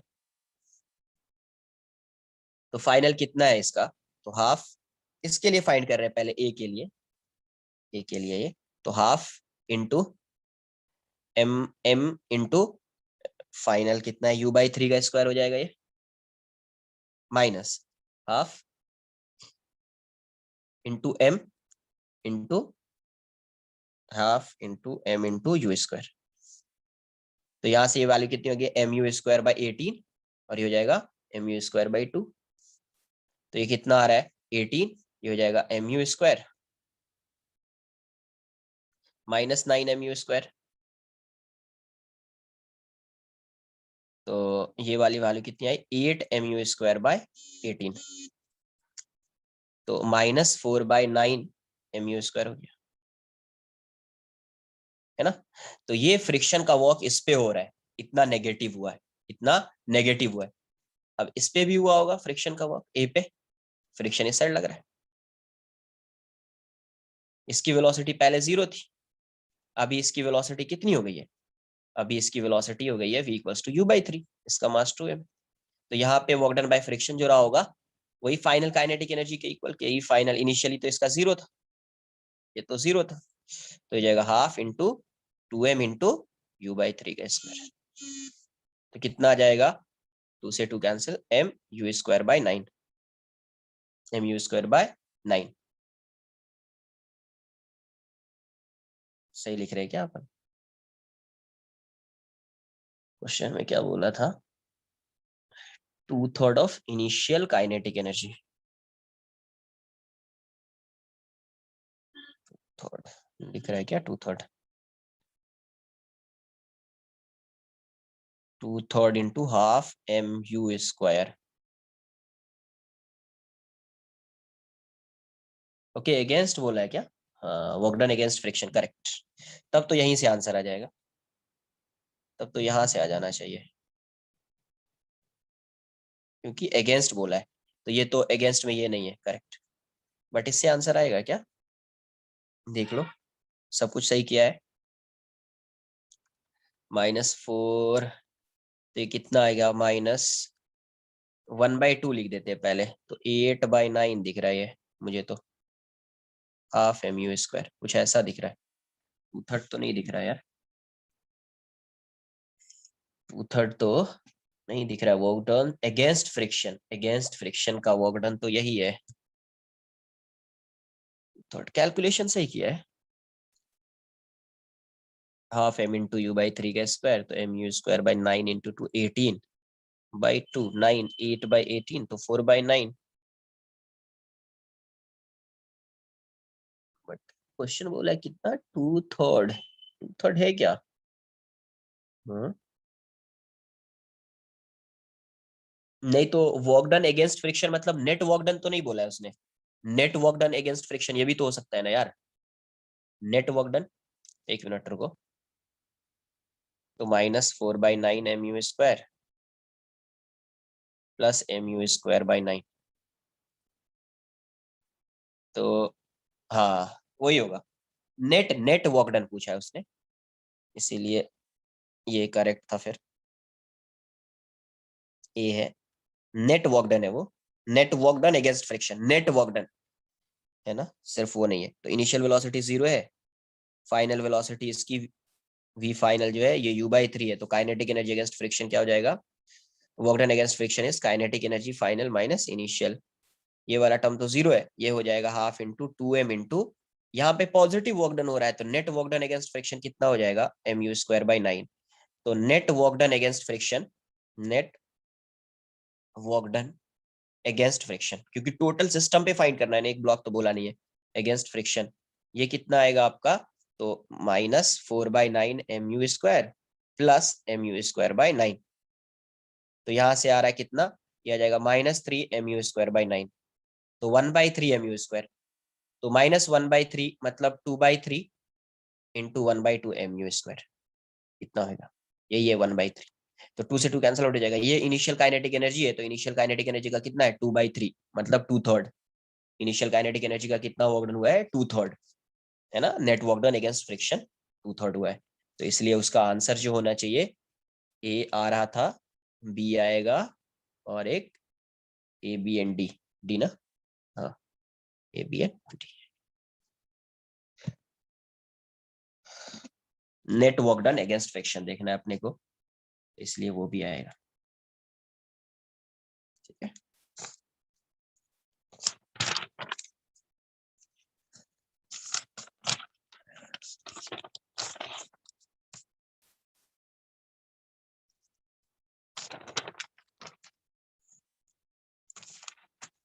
Next question है आपका क्वेश्चन नंबर 12।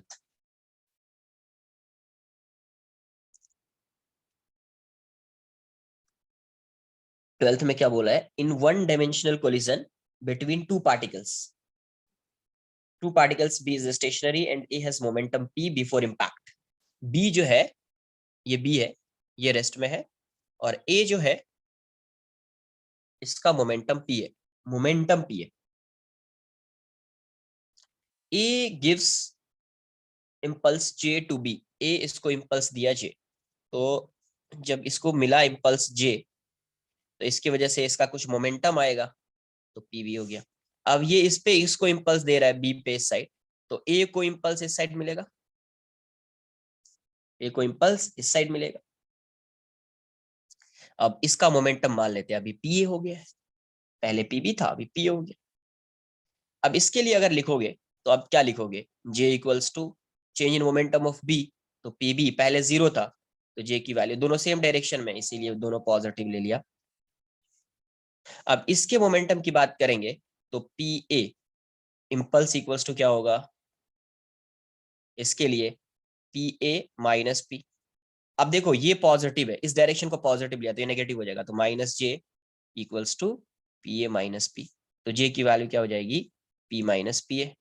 तो बेसिकली पी ए कितना आ जाएगा, तो पी माइनस जे। तो अब क्वेश्चन में क्या पूछा है, the total momentum of A plus B system is P before and after the impact. तो सही तो है, P initial equals to P final होगा, तो पहले पी था तो अभी भी पी रहेगा, अभी भी पी रहेगा, दोनों को ऐड करो ना, तो जे वाला टर्म कैंसिल आउट हो जाएगा, पी रहेगा। And P minus J during the impact, during impact क्या बोल रहा है, पी माइनस जे, ड्यूरिंग इम्पैक्ट पी माइनस जे, ड्यूरिंग इम्पैक्ट। ड्यूरिंग इम्पैक्ट का मतलब ये ऐसा है, अभी दोनों की वेलोसिटी सेम रहेगी, क्लियर, अभी दोनों की वेलोसिटी सेम रहेगी, बट आइडेंटिकल तो है नहीं, मोमेंटम सेम होगा या नहीं होगा, मोमेंटम सेम हो सकता है क्या इसका, कि ड्यूरिंग इम्पैक्ट बोल रहा है, नहीं यार ड्यूरिंग, यस, पी कांस्टेंट, ये क्या बोला ड्यूरिंग, हाँ पी माइनस ये ड्यूरिंग इम्पैक्ट, सही बात है, पी बी ए तो आंसर होगा नहीं, फर्स्ट ए का पहला स्टेटमेंट सही है, एंड के बाद वाला स्टेटमेंट रॉन्ग है ना, ये वाला क्यों, क्योंकि हमेशा पी ही रहेगा, हमेशा क्या रहेगा, पी रहेगा, पी माइनस ये तो होगा नहीं, हमेशा क्या रहेगा, पी रहेगा, तो फर्स्ट वाला गलत हो जाएगा, correct. During the impact B gives impulse minus J to A, during impact B gives impulse minus J to A, minus J to A, ये तो सही दिख रहा है ना, क्योंकि ये ए ऐसा है, बी ऐसा है, तो ये इस डायरेक्शन में इम्पल्स देगा, तो माइनस जे होगा बेसिकली, ये इसको पॉजिटिव ले रहा है, तो ये नेगेटिव हो जाएगा, आई थिंक होना चाहिए बी वाला answer,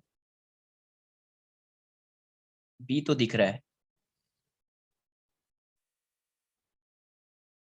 the coefficient of restitution is this, तो पहले देख लेते हैं, पहले क्या था, ये पी था ए, और ये बी रेस्ट में था, आफ्टर इम्पैक्ट क्या हो गया, अभी ये पी ए हो गया है और ये पी बी हो गया है, तो कोएफिशिएंट ऑफ रेस्टिट्यूशन क्या होता है, तो वेलोसिटी ऑफ सेपरेशन, या ऐसा एक चीज और यहाँ पे सिखाता हूँ, देखो यहाँ से, बेसिकली कोएफिशिएंट ऑफ रेस्टिट्यूशन जब इम्पल्स की बात आती है ना, तो इसको बोलते हैं impulse of reformation upon impulse of deformation,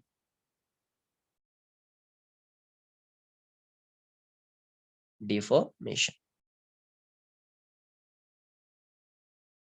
ऐसा भी कहीं पे दिख सकता है, इम्पल्स ऑफ रिफॉर्मेशन, रिफॉर्मेशन का मतलब क्या है, कि पहले ये ऐसा था, मूव कर रहा है, मान लीजिए ये कोलाइड कर रहा है, तो यहां से जब ये कोलिजन हो रहा है तो उसके इसमें डिफॉर्मेशन होगा, बट इसके बाद जो वेलोसिटी होगी इसकी, ये यहाँ के बाद जो ये स्टेट में आ रहा है, तो यहाँ पे फिर से रिफॉर्म हो रहा है, क्योंकि ड्यूरिंग कोलिजन इसका जो है शेप थोड़ा चेंज हो सकता है, बट फिर से ये रिफॉर्म कर लेगा, तो यहां से यहाँ तक इम्पल्स ऑफ रिफॉर्मेशन आता है, और यहां से यहाँ तक इम्पल्स ऑफ डिफॉर्मेशन आता है, इम्पल्स ऑफ रिफॉर्मेशन आता है, और यहां से यहाँ तक इम्पल्स ऑफ डिफॉर्मेशन आता है, ठीक है, इसको डायरेक्ट भी कर लेंगे, बट ये भी कहीं कहीं आ जाए तो देख लेना है अपने को। अब एक चीज यहाँ से समझ लेते हैं पहले, तो इम्पल्स से रिलेट करेंगे, यहाँ से ये पी है और ये रेस्ट में था, ए और बी है, फिर इसका इम्पल्स कितना आ रहा था, पी ए, ये आ रहा था पी माइनस जे, और बी का इम्पल्स क्या आ रहा है, जे आ रहा है, बी का इम्पल्स क्या आ रहा है, जी आ रहा है। तो कोएफिशिएंट ऑफ रेस्टिट्यूशन को यहां से देखेंगे, चेंज इन इम्पल्स क्या होगा, दिस v2 माइनस v1, याद है v2 माइनस v1, तो वही p2 माइनस p1, तो j minus of p minus upon, यहाँ पे क्या होता था u1 माइनस u2, अप्रोच कर रहा है, यहाँ पे सेपरेट हो रहा है, इसलिए तो e की वैल्यू को आप डायरेक्ट लिखेंगे j minus p plus j by p, तो e would be 2j minus p by p, तो 2j bye p minus 1 minus इतना। तो आंसर जो हो जाएगा इसका बी एंड सी आ जाएगा, फिर इसका आंसर बी एंड सी आ जाएगा, क्वेश्चन नंबर 12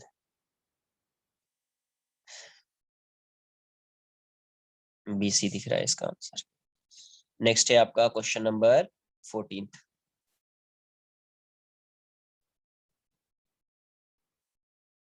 14 में क्या दिया हुआ है, projectile is fired on a horizontal ground, coefficient of restitution,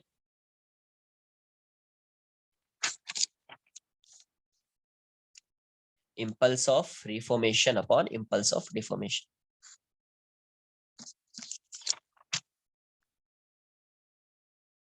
14 में क्या दिया हुआ है, a projectile is fired on a horizontal ground, coefficient of restitution between the projectile and the ground is e, a b c with ratio of time of flight, maximum height and horizontal range in first collision। ये तो आना चाहिए यार।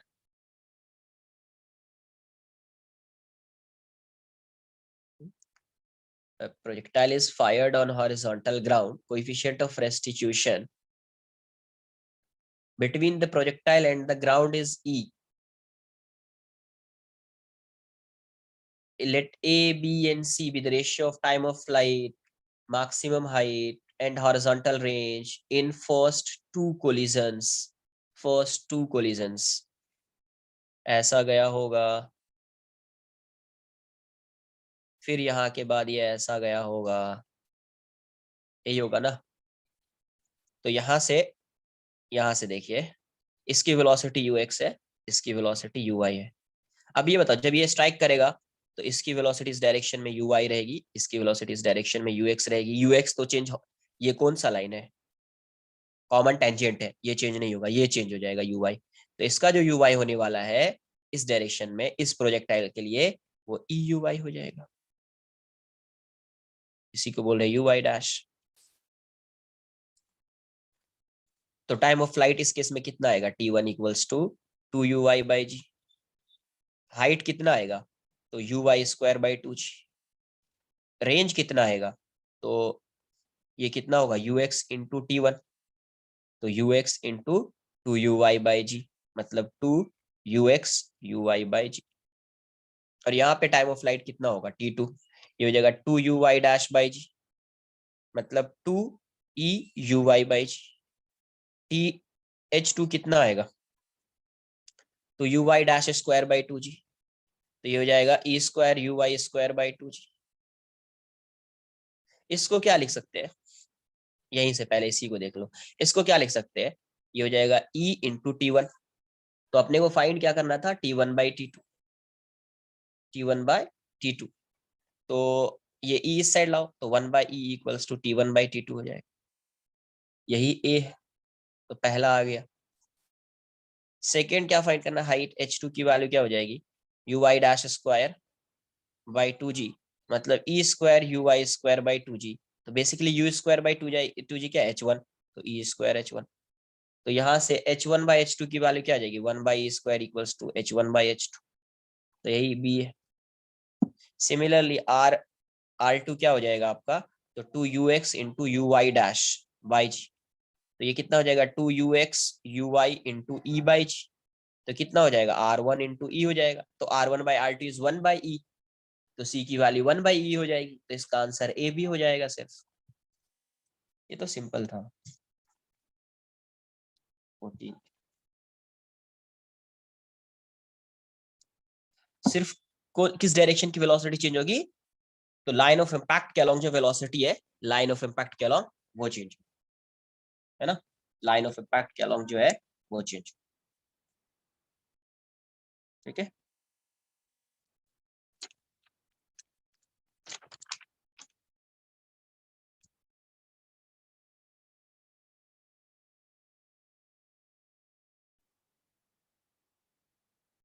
Next 15 देख लेते हैं क्या है। तो 15 है, 2 small balls A and B of mass M and 3M hang from the ceiling by strings of equal length. ये ऐसा है, यहाँ पे ऐसा है A B, इसका मास M है और इसका मास 3M है। The ball A is drawn aside so that it raised to height h. It is then released and collide with ball B. Select the correct answer. If collision is elastic, ball B will rise to height h by 4.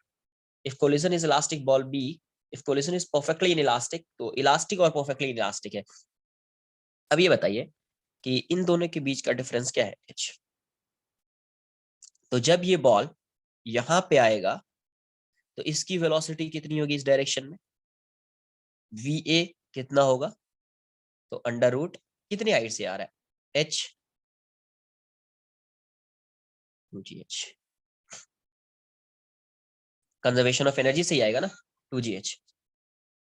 Conservation of energy, पहले इसी को reference मान लो, इसी को क्या मान लिया reference, reference मान लिया तो क्या लिखोगे, पहले इसकी एनर्जी कितनी थी mgh, kinetic energy 0 for a, है ना। अभी जब ये यहाँ पे आएगा तो रेफरेंस पे आ गया तो potential energy 0, kinetic energy half mv², va मान ले va², तो ये वाला टर्म कैंसिल आउट हो जाएगा, तो va² की वैल्यू कितनी हो जाएगी 2gh, तो यहाँ से va कितना आ जाएगा अंडर रूट 2gh। ठीक है, तो अब दो बॉल दिख रहा है, एक a है और एक b है, ये 3m है और ये m है, इसकी वेलोसिटी va है, ये रेस्ट में है, ये किसमें है रेस्ट में। अभी इसकी वेलोसिटी v1 मान लेते हैं और इसकी वेलोसिटी v2 मान लेते हैं आफ्टर कोलिजन, तो कंजर्वेशन ऑफ मोमेंटम लगेगा, या फॉर्मूला आपको पता है तो फॉर्मूला से कर सकते हैं, या दूसरा कंजर्वेशन ऑफ मोमेंटम और फिर ई वाला पार्ट, है ना। तो मैं वही लगाता हूँ, आपको भी एक बार समझ में आ जाए फिर से क्या होगा। तो यहाँ पे क्या हो जाएगा m इंटू वी ए, और दूसरा तो 0, यहाँ पे क्या आएगा m into V one plus 3m into V two, तो यहाँ से क्या आ जाएगा m m m कैंसिल कर देते हैं, va इक्वल्स टू क्या हो जाएगा v1 प्लस 3v2 इक्वेशन में।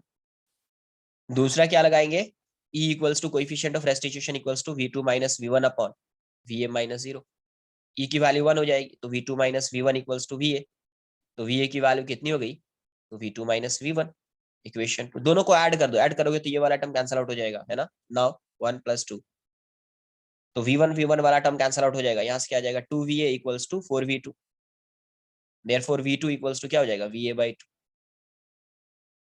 v2 इक्वल्स टू क्या हो जाएगा va बाई 2, है ना। तो ये va बाई 2, तो ये अंडर रूट 2gh बाई 2 हो जाएगा। अब ये कितनी हाइट तक जाएगा, b कितने हाइट तक राइज करेगा, अब a की वैल्यू फाइंड कर लेते हैं पहले यहाँ पुट करके, है ना।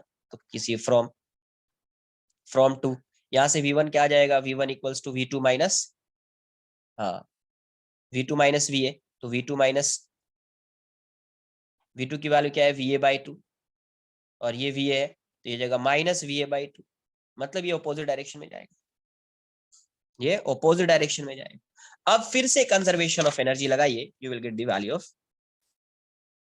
h। अब देखो ये वाला बॉल जो है इस डायरेक्शन में जा रहा है va बाई 2 से, और ये वाला बॉल जो है इसका मास m है और इसका मास 3m है, ये जा रहा है va बाई 2 से, ऐसा दिया हुआ, तो ये कहीं यहाँ तक आएगा, फिर यहाँ पे इसकी वेलोसिटी 0 हो जाएगी, इसको मान लेते हैं h1, hb मान लो, ये यहाँ तक आया, यहाँ पे इसकी वेलोसिटी 0 हो गई, तो ये वाला डिस्टेंस मान लेते हैं h1।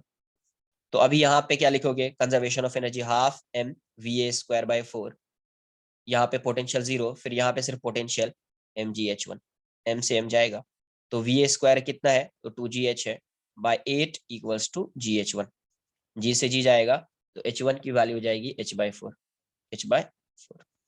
यहाँ पे लगाएंगे इसके लिए, तो half into 3m into va² by 4, यहाँ पे तो सिर्फ पोटेंशियल एनर्जी होगा 3m into g into 3m से 3m गया तो 1/8 ये है 2GH इक्वल्स टू GHB, जी से जी गया, तो इसके लिए भी HB की वैल्यू कितनी हो जाएगी, H/4, H/,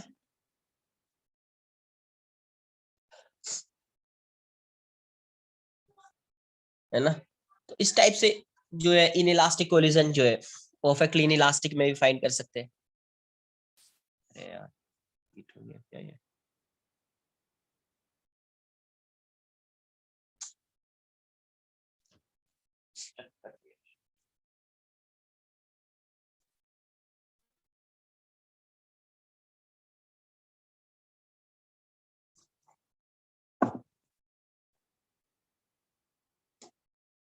एक मिनट रुक जाओ,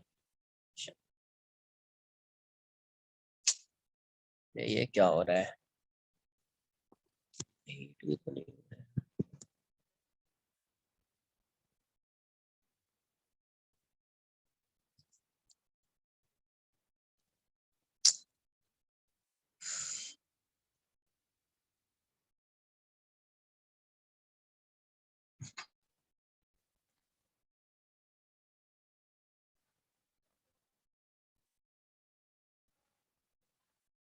एक बार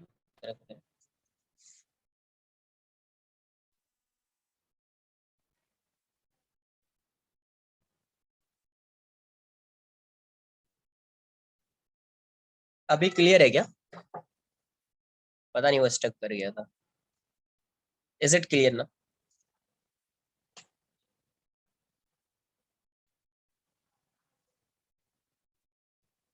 तो ये H/4 हो गया। अब इन इलास्टिक कोलिजन है परफेक्टली इन इलास्टिक, तो परफेक्टली इन इलास्टिक में ये कितने से आ रहा है, VA से आ रहा है, तो अभी स्टिक कर जाएगा, है ना। तो अगर ये स्टिक कर जाएगा तो फाइनल वेलोसिटी अभी क्या होगी इसकी, कंजर्वेशन ऑफ मोमेंटम लगा दीजिए, P initial equals to P final, इसके साथ ये स्टिक कर जाएगा ऐसा। तो अभी पहले था MVA, अभी हो जाएगा M+4M, 3M इंटू V, तो V की वैल्यू क्या हो जाएगी, VA/4। तो फिर से अब कंजर्वेशन ऑफ एनर्जी लगाएंगे, तो half into 4M into VA²/16 equals to 4M into GH dash, आ जाएगा, 4M से 4M जाएगा, तो 1/32 ये हो जाएगा 2GH equals to GH dash, तो G से G जाएगा, H डैश की वैल्यू हो जाएगी H/16, H/16, इसके अकॉर्डिंग आंसर आ जाएगा। इसका आंसर A, B और C होगा, फिर A, B and C।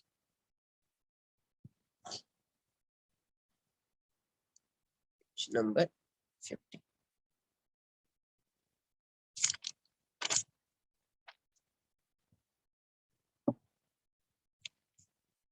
Next question क्या है तुम्हारा, 15th हो गया, 17, 18, 21st,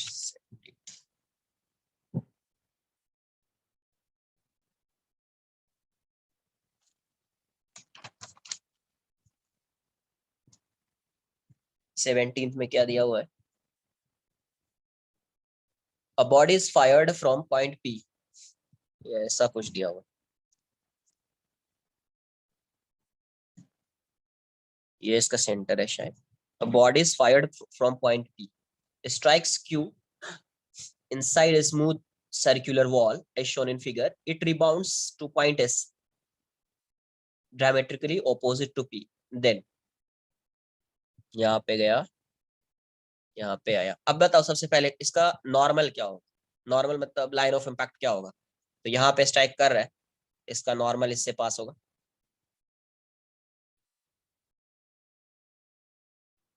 है ना, इसका नॉर्मल इससे पास होगा, और ये वाला एंगल कितना होता है, 90 डिग्री होता है, ये वाला एंगल नहीं, ये दोनों 90 डिग्री पे, ठीक है। तो यहाँ पे वो किसी वेलोसिटी के साथ स्ट्राइक कर रहा है,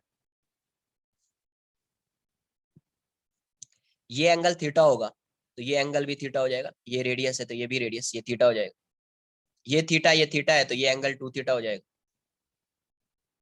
ये 2 थीटा है तो ये भी 2 थीटा हो जाएगा, थीटा थीटा तो 2 थीटा, ये 2 थीटा तो ये भी 2 थीटा।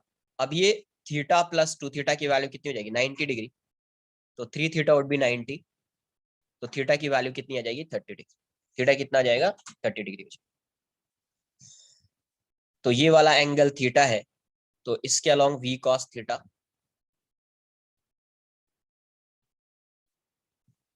हाँ, 45 क्या 45,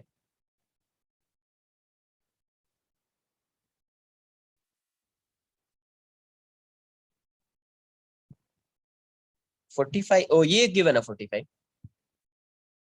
ओके ये 45 है, ये 45 है, तब तो सिंपल हो जाएगा ना।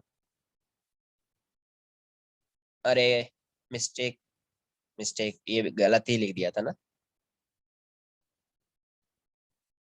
ये 45 नहीं सही है था। अरे ये 40, ये 2 थीटा होता तो ये थोड़ी होता, ये दोनों होता ना। ये 45, ये 90 होगा। हाँ मिस्टेक हो, कैलकुलेशन भी गलत किया था। ये 2 थीटा होगा तो ये थीटा, ये 2 थीटा थोड़ी होगा, ये जितना होगा ये उतना होगा। कैलकुलेशन भी गलत किया था। ये 45 तो ये 45 तो ये 45 है, तो ये v cos थीटा और इसके परपेंडिकुलर में v sin थीटा। ठीक है, अब ये इस डायरेक्शन में आ रहा है v डैश, तो ये आ जाएगा आपका v डैश cos थीटा और ये v डैश sin थीटा। तो ये दोनों वैल्यू तो सेम होनी है, कॉमन टेंजेंट के अलोंग वेलोसिटी सेम होगी, तो v sin theta equals to v dash sin theta, तो v equals to v dash हो गया। तो जितने वेलोसिटी से जा रहा है उतने वेलोसिटी से आ रहा है, इसका मतलब क्या है, जितने वेलोसिटी से गया ये v equals to v dash हो गया ना यार। तो जितने वेलोसिटी से स्ट्राइक कर रहा है उतने ही वेलोसिटी से आ रहा है, इसका मतलब काइनेटिक एनर्जी इसकी क्या है, कांस्टेंट है ना। तो काइनेटिक एनर्जी इनिशियल क्या हो जाएगा, initial kinetic energy equals to final kinetic energy. Initial अगर फाइनल के इक्वल हो जाएगा, इसका मतलब क्या है, ई की वैल्यू क्या हो जानी चाहिए, E1 हो जाना चाहिए। आई थिंक ई जो है वो 1 हो जाना चाहिए। ई की वैल्यू अगर 1 हो गई तो काइनेटिक एनर्जी कांस्टेंट हो जाएगी। तो इसका आंसर तब तो सिंपल हो जाएगा, बी एंड सी हो जाएगा। यहीं से आ गया ये v equals to v dash, velocity जितने से स्ट्राइक कर रहा है उतने से ही रिबाउंड हो रहा है, तो सेम वेलोसिटी है, इसका मतलब उसका मैग्नीट्यूड सेम है, इसका मतलब कैसा कोलिजन कैसा रहा होगा, इलास्टिक। कोलिजन कैसा रहा होगा, इलास्टिक। यही था क्वेश्चन नंबर 17। क्वेश्चन नंबर 18 देख लेते हैं क्या। 18 दिया हुआ है, particle moving with kinetic energy E makes a head on elastic collision with an identical particle at rest. Okay, a particle is moving with kinetic energy E makes an head on elastic collision। Identical particle मतलब इसका मास m है तो इसका भी मास m है, ये rest में elastic collision है। तो अभी क्या होगा, आफ्टर कोलिजन इसकी वेलोसिटी, मान लीजिए ये एनर्जी E है, तो E को क्या लिखते थे, हाफ एम वी स्क्वायर, जरूरत नहीं बट फिर भी देख लेते हैं, 2E/m इक्वल्स टू v, इसकी वेलोसिटी v है। तो अभी ये रेस्ट में आ जाएगा, आइडेंटिकल है तो, और ए रेस्ट में आ जाएगा और बी की वेलोसिटी v हो जाएगी, तो अब इसकी एनर्जी E हो जाएगी half m v square. Head on elastic collision है वो भी, identical particle at rest during the collision the elastic potential energy, during collision की बात कर रहा है ना, ड्यूरिंग कोलिजन। तो ड्यूरिंग कोलिजन आपको क्या बताया है, हाँ के ही तो कांस्टेंट रहेगा। ड्यूरिंग कोलिजन आपको क्या बताया है, ड्यूरिंग कोलिजन हमेशा दोनों की वेलोसिटी क्या रहेगी, सेम रहेगी। ड्यूरिंग कोलिजन, कोलिजन कैसा भी है बट ड्यूरिंग कोलिजन दोनों की वेलोसिटी क्या रहने वाली है, सेम रहने वाली। तो अगर काइनेटिक एनर्जी सेम नहीं, यहाँ पे क्या होगा, ड्यूरिंग कोलिजन में क्या होगा, ये कुछ डिफॉर्म हो जाएगा। डिफॉर्म होने का मतलब है इसकी काइनेटिक एनर्जी कुछ पोटेंशियल एनर्जी में कन्वर्ट हो जाएगी, लेकिन जैसे ये फिर से सेपरेट होगा, फिर से वो अपने ओरिजिनल शेप में आ जाएगा, क्योंकि इसका नेचर कैसा है, इलास्टिक नेचर का है। तो इसीलिए ड्यूरिंग कोलिजन इसकी काइनेटिक एनर्जी कुछ क्या हो जाएगी, डिक्रीज हो जाएगी, क्योंकि ये डिफॉर्म हो चुका होगा। जब डिफॉर्म होगा तो इसके अंदर वो पोटेंशियल एनर्जी के फॉर्म में स्टोर हो गया है। फिर धीरे धीरे क्या होगा, जैसे सेपरेट होगा ये अपने ओरिजिनल फॉर्म में आ जाएगा, ओरिजिनल फॉर्म में आने के बाद फिर से काइनेटिक एनर्जी इसकी जितनी इनिशियल थी उतनी फाइनल हो जाएगी। तो ड्यूरिंग कोलिजन ये है, ड्यूरिंग कोलिजन। तो P initial equals to P final कर देते हैं, यहां से पी इनिशियल कितना है एमवी, फाइनल कितना होगा 2mv डैश। तो यहां से v डैश की वैल्यू क्या हो जाएगी, v/2। वी डैश की वैल्यू क्या हो जाएगी v/2। तो v/2 हो गया, तो अभी काइनेटिक एनर्जी ड्यूरिंग कोलिजन क्या हो जाएगा, ड्यूरिंग कोलिजन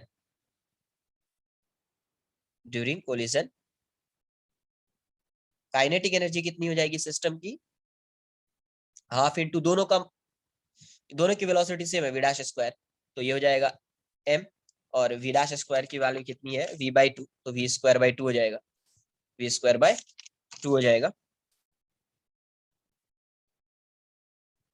तो इस केस में कुछ नहीं जा रहा है डिफॉर्मेशन में, बट जाना तो चाहिए ना, सॉरी v²/4 हो जाएगा, वही तो सोच रहा हूँ, वी डैश v/2 है तो v²/4 हो जाएगा, ये हो गया हाफ इंटू mv²/2, तो ये क्या हो गया, ये e है तो e/2 होगी। तो अभी काइनेटिक एनर्जी इसकी कितनी है, e/2 है, इसका मतलब पोटेंशियल एनर्जी के फॉर्म में e/2 एनर्जी जो है पोटेंशियल एनर्जी के फॉर्म में स्टोर हुआ होगा, है ना। तो इलास्टिक पोटेंशियल एनर्जी कितना होगा, इलास्टिक पोटेंशियल एनर्जी कितना रहा होगा, तो e-e/2। तो ड्यूरिंग कोलिजन ये एनर्जी जो है पोटेंशियल एनर्जी के फॉर्म में स्टोर हुई होगी, लेकिन जैसे सेपरेट होगा वो अपने ओरिजिनल शेप में आ जाएगा, फिर से उसकी काइनेटिक एनर्जी ई के इक्वल हो जाएगी, पोटेंशियल एनर्जी 0 हो जाएगी। तो बोला है elastic potential energy of the system is always 0, हमेशा 0 तो नहीं होगा, है ना, हमेशा 0 तो नहीं होना चाहिए, तो ए वाला आंसर तो नहीं आएगा। Maximum elastic potential energy of the system e/2 है ना, क्योंकि जब कोलिजन हो रहा है उसके में पोटेंशियल एनर्जी होगी, तो मैक्सिमम जो है वो e/2 है, करेक्ट, इससे ज्यादा नहीं हो सकता। Minimum kinetic energy of the system, जब ये मैक्सिमम है तो ये मिनिमम है, तो सिस्टम की मिनिमम काइनेटिक एनर्जी ये हो जाएगी, ये भी सही है। Kinetic energy system is constant before collision और आफ्टर कोलिजन सेम है, ड्यूरिंग कोलिजन क्या हो जाएगी, नहीं रहेगी। वो आपको बताया है कि kinetic energy initial equals to kinetic energy final, मतलब before kinetic energy before collision equals to kinetic energy of system after collision, वैसा होता है ना, ये वाला आराम।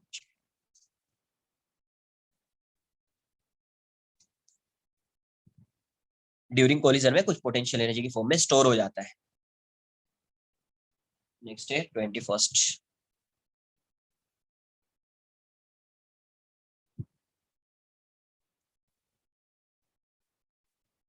The velocity of particle of mass 2 kg changes from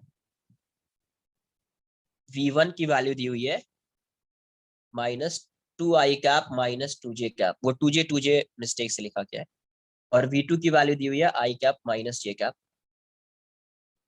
The angle made by the plane surface with positive x-axis is 90 degree plus इतना, okay. तो पहले चेंज इन मोमेंटम देख ले क्या, चेंज इन मोमेंटम इसका कितना आ रहा है, चेंज इन मोमेंटम उससे कुछ आएगा, चेंज इन मोमेंटम जो होगा डेल्टा पी, ये P final minus p initial, ये हो जाएगा m into v2 minus m into v1, तो m कॉमन ले लीजिए, v2 माइनस v1 हो जाएगा। तो m की वैल्यू कितनी है, 2 है, v2 है i cap minus j cap, ये कितना है +2i कैप +2j कैप, तो ये 2 कितना आ रहा है 3i cap minus j cap plus j cap, 3i cap plus j cap, ये इतना आ रहा है ना, मतलब 6i cap +2j cap, change in momentum. अच्छा ये बताओ, जो चेंज इन मोमेंटम होता है, ये चेंज इन मोमेंटम किसके अलॉन्ग होता है, along LOI, line of impact. And line of impact क्या होता है, LOI is perpendicular to the plane, होगा या नहीं होगा, जिस प्लेन पे आ रहा है उसके परपेंडिकुलर होगा, जिस प्लेन पे आ रहा है उसके परपेंडिकुलर होगा। तो पहले एक बार LOI फाइंड कर लेते हैं क्या है। LOI जो अपना है लाइन ऑफ इम्पैक्ट, ये 6 है और ये 2 है, तो लाइन ऑफ इम्पैक्ट, ये चेंज इन मोमेंटम इस डायरेक्शन, मतलब यही क्या है LOI। इसका मतलब जो प्लेन रहा होगा, क्योंकि जैसे ये सरफेस है, ग्राउंड है, बॉल आके स्ट्राइक कर रहा है, तो प्लेन तो ये हो गया ना, तो प्लेन हो गया, तो इसका जो लाइन ऑफ इम्पैक्ट होता है इस प्लेन के परपेंडिकुलर होता है, तो चेंज इन मोमेंटम इसी के अलॉन्ग आता है। तो चेंज इन मोमेंटम ये है, इसका मतलब ये प्लेन इसके परपेंडिकुलर रहा होगा, ऐसे ये 90 डिग्री रहा होगा।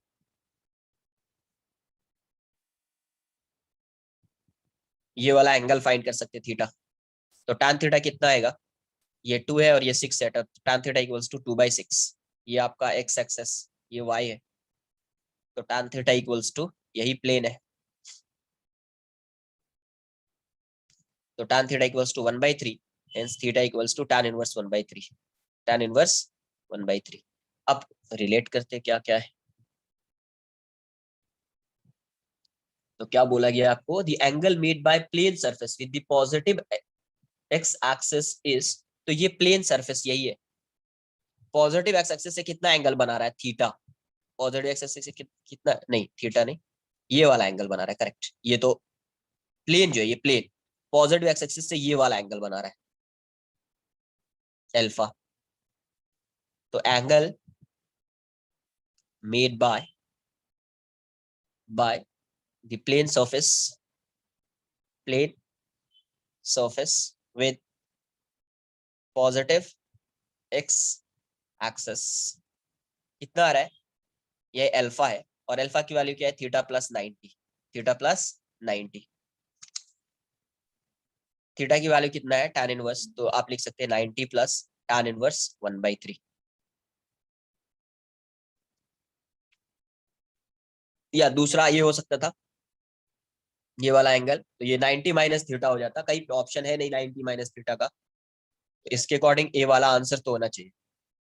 The angle made by plane surface with positive x axis is tan inverse 9। The direction of change in momentum makes an angle tan inverse 1/3, correct.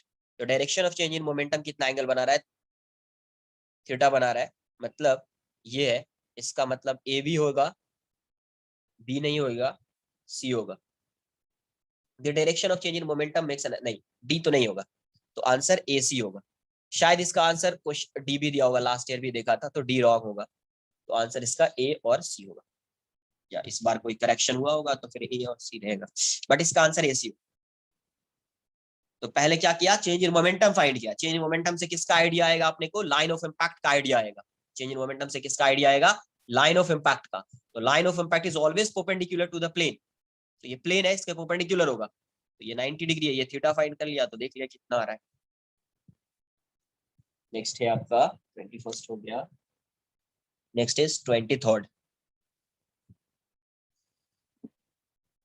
23rd में क्या है, in an elastic in an elastic collision between two particles the total kinetic energy of the system is always conserved. Total kinetic energy of the system always conserved की बात तो नहीं करेंगे यार, है ना। ए वाला जो है रॉन्ग हो जाएगा, क्यों, क्योंकि ड्यूरिंग कोलिजन क्या होता है, during collision kinetic energy would be less then initial kinetic energy, है ना, क्योंकि कुछ पोटेंशियल एनर्जी की फॉर्म में एनर्जी स्टोर हो जाता है, तो इसीलिए पहला रॉन्ग हो जाएगा। काइनेटिक एनर्जी रिमेन्स कांस्टेंट का मतलब ये है, आपको ये बताया है कि kinetic energy, initial kinetic energy equals to final kinetic energy, ऐसा। अगर रिमेन्स लिख दिया है तो फिर से उसको सही कर सकते हैं आप।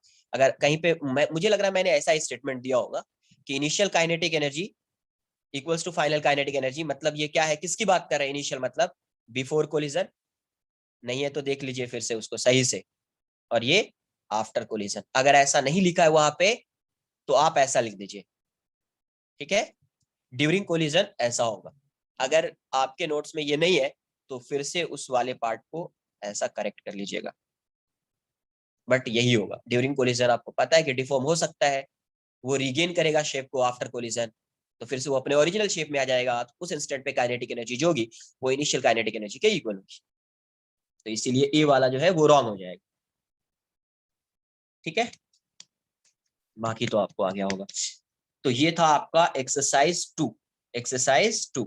अब ये बताओ, किसी ने सॉल्व किया जो आइस, आइस में बोलो क्या डाउट है यार, पहले आइस ही कर लेते, फिर एक्सरसाइज 3 पे मैं जाऊंगा नेक्स्ट लेक्चर में जब भी होगा, या डाउट लेक्चर नेक्स्ट वीक में होगा तो उसमें अपन डिस्कस करेंगे। एक बार आइस बोलिए क्या है, अभी है टाइम 15-20 मिनट्स, उसमें आइस कर सकते हैं अपन कुछ। बोलो क्या है आइस में, किसको क्या डाउट है यार। कौन सा पेज नंबर सेम है या नहीं है पता नहीं, हाँ पेज नंबर सेम ही होगा। 22 का भी है मेरे पास। बोलिए आप।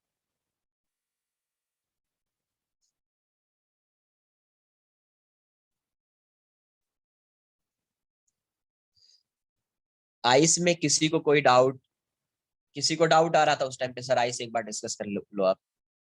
बोलिए कौन सा आइस है? अरे कुछ तो बोलो।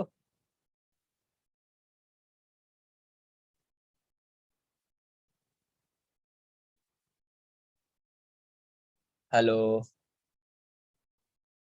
अरे कुछ आवाज आ रही है। ओके।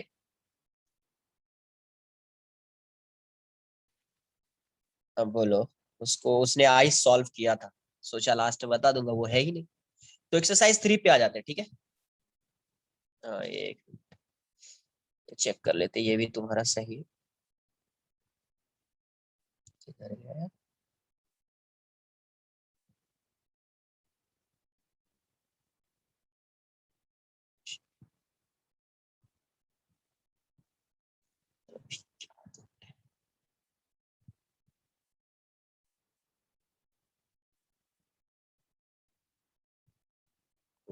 आइस।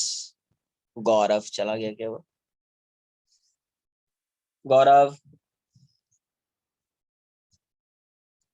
आइस में कोई डाउट है या है ही नहीं? छोड़ दो, अभी देख लेते एक्सरसाइज 3।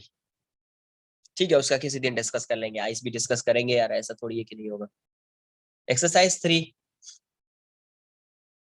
बोलिए क्या डाउट है?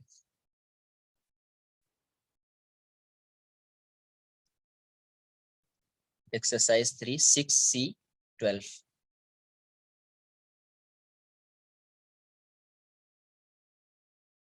पैसेज 1। पैसेज 1। एक और पैसेज अच्छा है शायद उसमें, पैसेज 5। हाँ, कुछ तो एक अच्छा है पैसेज इसमें। पैसेज 1। हाँ, पैसेज 5।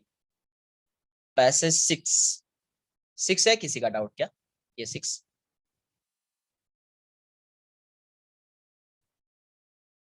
ठीक ही है, उतना अच्छा भी नहीं, देख लेते हैं।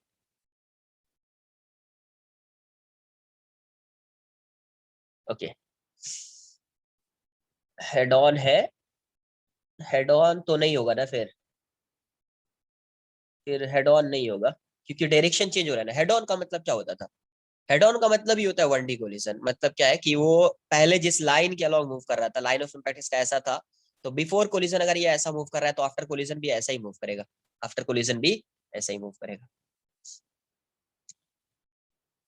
है ना।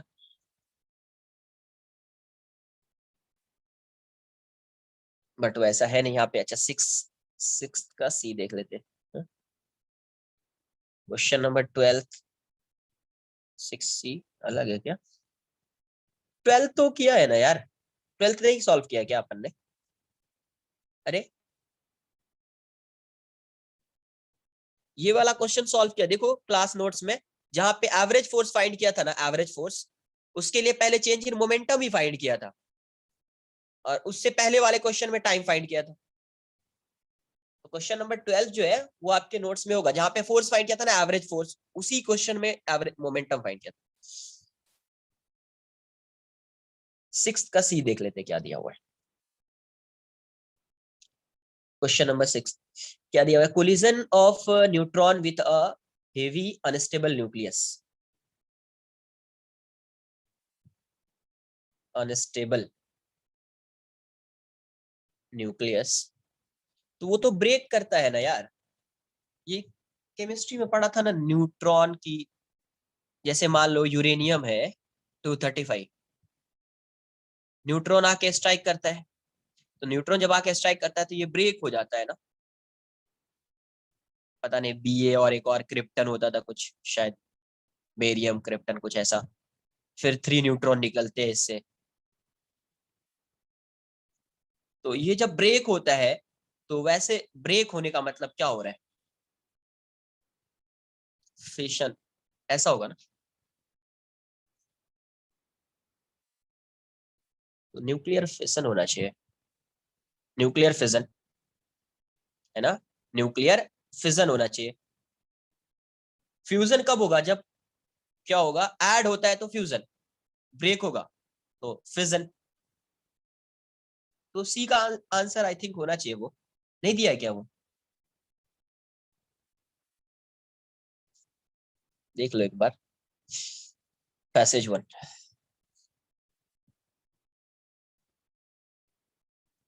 अ ball P moving with velocity U, एक बॉल पी है, ये u वेलोसिटी से जा रहा है, ठीक है, strikes an identical stationary ball Q, okay, यहाँ पे एक बॉल क्यू है, इसके साथ आके स्ट्राइक कर रहा है,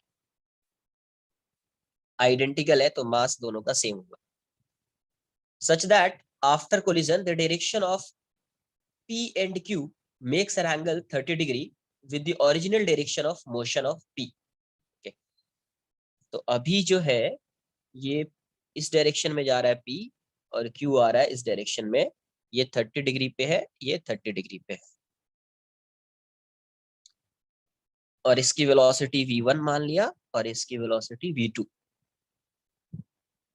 the speed v1 of the ball after the collision, after collision क्या होगा वो बताना है।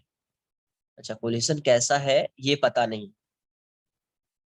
कोलिजन किस टाइप का है ये क्वेश्चन में गिवन नहीं है, तो कंजर्वेशन ऑफ मोमेंटम लगा लेते हैं, क्या कर सकते हैं अपन, कंजर्वेशन ऑफ मोमेंटम ही लगा सकते हैं ना, कंजर्वेशन ऑफ मोमेंटम लगा लेते हैं। तो यहाँ पे कितना आएगा, v1 cos 30 और ये v2 cos 30 plus v2 cos 30, ये v1 sin 30 और ये v2 sin 30, है ना। तो अब देखो अलोंग y डायरेक्शन पहले देख लेते हैं, अलोंग y डायरेक्शन, तो y डायरेक्शन में क्या होगा, p initial equals to p final, initially तो कोई मोमेंटम था ही नहीं, फाइनली इसका मोमेंटम आइडेंटिकल है तो mv1 sin 30 ये माइनस हो जाएगा mv2 sin 30, तो यहां से क्या आ रहा है, सब कैंसिल आउट होके v1 इक्वल्स टू v2 आ जा रहा है। Along x direction, along x direction p initial equals to क्या होगा, p फाइन, इनिशियल कितना था mu, फाइनली कितना है, तो mv1 cos 30 plus mv2 cos 30, तो v1 v2 तो सेम है, m कैंसिल आउट हो गया, ये u हो गया, ये हो जाएगा v1 cos 30, इसको लेट से v, तो v cos 30 plus v cos 30, तो u equals to 2v cos 30 हो जाएगा, तो यहाँ से u की वैल्यू कितनी हो जाएगी, 2v रूट 3/2, 2 से 2 जाएगा, therefore v equals to u by root 3, तो v1 equals to v2 equals to u by root 3 हो जाएगा, है ना। नेक्स्ट क्या है, स्पीड दोनों का सेम आ गया, u by root 3, u by root 3, the ratio of total kinetic energy of the ball after collision and before collision, ये तो फाइंड कर सकते हैं यार, ये तो फाइंड कर सकते हैं, हो जाएगा ना ये वाला पार्ट, ठीक है। Next page number 20, passage fifth,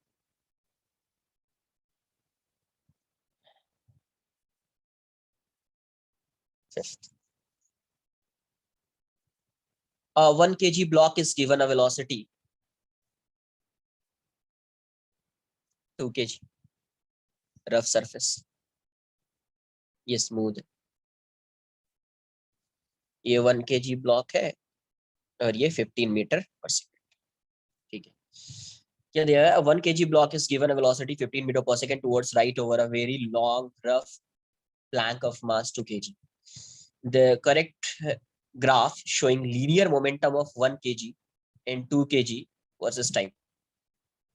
अभी बताओ, कुछ टाइम के बाद, अभी इसकी वेलोसिटी क्या है, 15 मीटर पर सेकेंड, इसकी कोई वेलोसिटी है नहीं, तो अब ये क्या कर रहा होगा, ये 1 kg जो है, 1 kg इस साइड जा रहा होगा 15 मीटर पर सेकेंड से, तो इस पे फ्रिक्शन इस साइड लग रहा होगा, और 2 kg जो है इसकी इनिशियल वेलोसिटी 0 है ना, इसकी इनिशियल वेलोसिटी 0 है और इस पे फ्रिक्शन इस साइड लगेगा, तो अब इसकी का जो फ्रिक्शन होगा वो म्यू एम जी, ये इस साइड एक्सेलरेट कर रहा है a1 और ये इस साइड एक्सेलरेट म्यू एम। अब मुझे ये बताएं, कुछ टाइम के बाद at T equals to T, इसकी वेलोसिटी अभी डिक्रीज हो रही है, इसकी वेलोसिटी इंक्रीज होगी, after time t v1 equals to v2 हो जाएगा। हो सकता है ना किसी टाइम के बाद दोनों की वेलोसिटी सेम हो जाए, तब फ्रिक्शन एक्ट करना बंद कर देगा। After that friction stops acting. ये बात क्लियर है? तो यहां से अगर आप देखोगे मोमेंटम का ग्राफ बना रहे हो आप, मोमेंटम का, तो पहले इसका मोमेंटम क्या है, इसका मोमेंटम जो है 15 से स्टार्ट होगा और इसकी वेलोसिटी डिक्रीज हो रही है तो मोमेंटम डिक्रीज होगा। तो फाइंड अगर आप करेंगे, हाँ मोमेंटम डिक्रीज होगा, बी को डायरेक्ट नहीं बोल सकते, समझो ना, बी क्यों नहीं होगा वो बताता हूँ। वेलोसिटी सेम हुई ना, तो वेलोसिटी सेम है तो मोमेंटम अगर आप देखोगे at T equals to T पे मोमेंटम P1 देखोगे तो 1 इंटू V1, लेट से V, तो 1 इंटू V हो जाएगा। और इसका मोमेंटम देखोगे तो ये मास 2 है तो 2 इंटू V हो जाएगा, 2V हो जाएगा। तो फाइनली दोनों की वेलोसिटी सेम है बट मोमेंटम डिफरेंट। ये पहले ऐसा जाएगा और ये यहां से आएगा, और जब दोनों की वेलोसिटी सेम हो जाएगी तो अब इसकी वेलोसिटी चेंज होने वाली है नहीं, मोमेंटम ऐसा रह जाएगा। ये P1 है, P1 किसको माना है उसने, 1 kg को P1, तो P1 ये रहेगा, P2 ये रहेगा। मोमेंटम क्या होगा, एक का V होगा मोमेंटम, दूसरे का 2V, तो मोमेंटम 2V इसका यहाँ पे होगा, इसका यहाँ पे। आई बात समझ में क्या?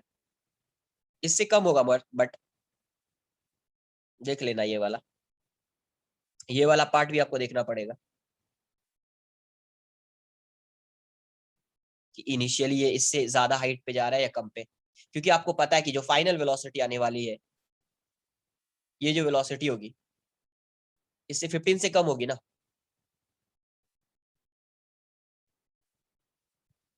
अरे क्योंकि ये वाला चेक करना पड़ेगा ना, ये इसके लाइन के अलोंग है या इससे बिलो है, वो एक बार चेक करना पड़ेगा आपको।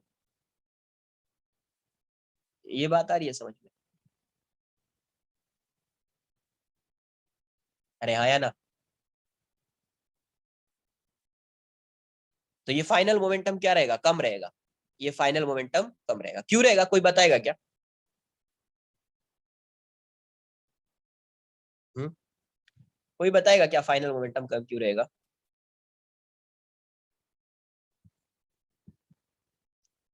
कुछ आइडिया किसी को लग रहा है? बताइए।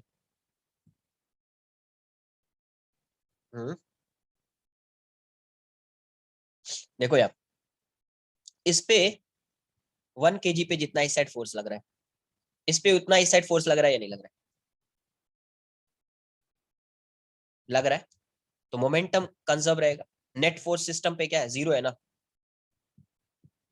सिस्टम जीरो है ना, तो नेट मोमेंटम क्या होना चाहिए, कंजर्व होना चाहिए। तो इसलिए अगर ये फाइनल मोमेंटम इसके इक्वल अगर आ गया, तो अभी जो मोमेंटम होगा दिस प्लस दिस, वो तो इनिशियली ये जीरो है, ये 15 है, तो इनिशियल मोमेंटम 15 है, फाइनल मोमेंटम 15 प्लस समथिंग हो जाएगा, ज्यादा हो जाएगा, ग्रेटर हो जाएगा, तो रॉन्ग हो जाएगा ना फिर। नहीं समझ, है ना? आई बात समझ में कुछ?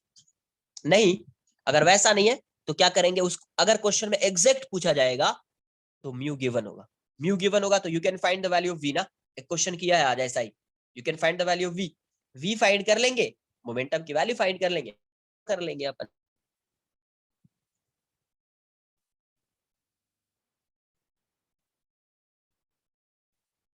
जैसे नेक्स्ट क्वेश्चन में दिया हुआ है, क्वेश्चन नंबर 20, म्यू गिवन है,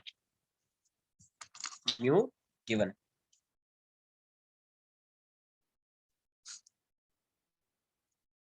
20th में देख लो, म्यू गिवन है। If coefficient of friction between two blocks is इतना, एक minute, then magnitude of initial slope of P1 versus T in SI unit. देखिए जैसे एक एग्जांपल यहाँ पे समझ में आ जाएगा, यही से ग्राफ आ जाएगा तुमको समझ में, फिर से मैं ड्रॉ करूंगा, म्यू की वैल्यू 0.4 है, ठीक है? तो अब ये 1 kg है, ये 15 मीटर पर सेकेंड है, यहाँ पे फ्रिक्शन कितना लगेगा, तो म्यू mg, तो 0.4 इंटू 10, 4 हो जाएगा। इसका एक्सेलरेशन इस साइड a1 की वैल्यू कितनी हो जाएगी, F/m, 4/1, 4 हो जाएगा। दूसरा ये 2 kg है, इस पे फ्रिक्शन इस साइड कितना, 4 न्यूटन, इसकी इनिशियल वेलोसिटी 0, इसका एक्सेलरेशन a2 इक्वल्स टू क्या हो जाएगा, 4/2, 2 हो जाएगा। 2 मीटर पर सेकंड स्क्वायर। तो मान लेते हैं t इक्वल्स टू टी, क्या हो जाएगा, v1 इक्वल्स टू v2 हो जाएगा। तो v1 की वैल्यू कितनी हो जाएगी, 15 माइनस, ये माइनस में आएगा है ना, 4t, और ये कितना हो जाएगा 0 प्लस 2t। तो 15 इक्वल्स टू कितना हो गया 60। तो t की वैल्यू कितनी हो गई 15/6, 5/2, 5/2 सेकेंड। 15/6 मतलब 5/2 सेकेंड। ये आ गया आपको टाइम, ये क्या आ गया आपको, टाइम आ गया। अब टाइम आ गया तो यहाँ पे वेलोसिटी फाइंड कर लीजिए, v1 इक्वल्स टू v2, कोई भी एक फाइंड कर लीजिए। तो 2t है ये, तो 2 इंटू 5/2 कितना आ गया, 5 आ गया, 5 मीटर पर सेकेंड। तो अब देखो p1 की वैल्यू कितनी है, तो p1 हो जाएगा आपका 1 इंटू v1, मतलब 1 इंटू 5, तो 5 आ जाएगा। और p2 की वैल्यू कितनी हो जाएगी, तो 2 इंटू v2, तो 2 इंटू 5 10 हो जाएगा। अब देखो पहले मोमेंटम कितना था इसका, 15 इंटू 1 15 था, अभी मोमेंटम कितना है 5 प्लस 10। बात आ रही है समझ में, तो अभी भी 15 रहेगा ना, क्योंकि नेट फोर्स क्या है 0 है। तो अब अगर आप ड्रॉ भी करते, तो ये चीज तो क्लियर है ना, अगर आप ड्रॉ भी करते तो P2 के मोमेंटम को ऐसे ड्रॉ करते, फिर ये अभी कितना हो गया 10 हो गया, तो 10 पे जाएगा। और ये कहां से आएगा 15 से आएगा, ये 15 से स्टार्ट होगा, तो यहां से स्टार्ट होगा, और ये ऐसा आएगा, और अभी 5 हो जाएगा। ये 15 है, P को देखोगे तो ये 15 है, ये आपका 10 है, ये आपका 5 है। कहीं यहाँ पे दोनों का मोमेंटम सेम हो गया होगा। तो देख रहे हो इस वाले से ये बिलो आ रहा है ना कर्व, इस लाइन से जो जा रहा है वो बिलो आ रहा है। ये P2 है, ये P1 है। तो स्लोप तो फाइंड कर सकते हैं ना, स्लोप क्या होएगा, तो वेलोसिटी इसकी 2t रहेगी, इसकी वेलोसिटी कितनी रहेगी 2t। जैसे अगर आप v2 को फाइंड करोगे तो v2 कितना रहेगा 2t रहेगा, तो स्लोप 2 आएगा इसका। नहीं, मोमेंटम फाइंड करना था ना, तो मोमेंटम p2 क्या रहेगा mv2, तो 4t हो जाएगा, तो स्लोप 4 आएगा। एंड v1 की वैल्यू कितनी है, तो v1 कितना रहेगा आपका 15 माइनस 4t, तो p1 कितना रहेगा, p1 इक्वल्स टू mv1, ये 1 है, तो ये 15 माइनस 40, तो इसका भी स्लोप 4 है और इसका भी स्लोप 4 है, बट इसका नेगेटिव है, इसका पॉजिटिव है। तो मैग्नीट्यूड दोनों का 4 ही है, दोनों के स्लोप का मैग्नीट्यूड क्या है 4 ही है। आई बात समझ में कुछ। अब मोमेंटम कब इक्वल होगा, तो दोनों के मोमेंटम को इक्वल कर दो, यहाँ पे मोमेंटम इक्वल हो रहा है। तो नेक्स्ट क्वेश्चन वही है कि मोमेंटम कभी, मोमेंटम जो इक्वल हो रहा है उसकी वैल्यू क्या होगी, तो वो फाइंड कर सकते हैं आप P1 इक्वल्स टू P2 से, P1 इक्वल्स टू P2 से फाइंड कर सकते हैं। तो P1 इक्वल्स टू P2 कर दीजिए, P1 कितना आ रहा है 15 माइनस 40, ये कितना आ रहा है 40, तो 15 इक्वल्स टू क्या हो जाएगा 16t 8t, तो t की वैल्यू कितनी हो जाएगी 15/8, 15/8, तो 1.875 सेकेंड, इतने पे मोमेंटम क्या हो जाएगा। आई बात समझ में कुछ, क्लियर है। पैसेज 6 जो है नेक्स्ट लेक्चर में करेंगे, ठीक है, या एक दिन डाउट, नेक्स्ट वीक भी एक दिन डाउट लेक्चर लूंगा तो उसमें करेंगे अपन, क्लियर। आज के लिए इतना ही रखते हैं, बाय, टेक केयर। एक बार फिर से आपको जो नहीं आ रहा है, जिसमें कुछ डाउट आ रहा है, फिर से एक बार खुद से सॉल्व कीजिए, रिवाइज कीजिए, कुछ भी डाउट्स आ रहा है पूछ लीजिए।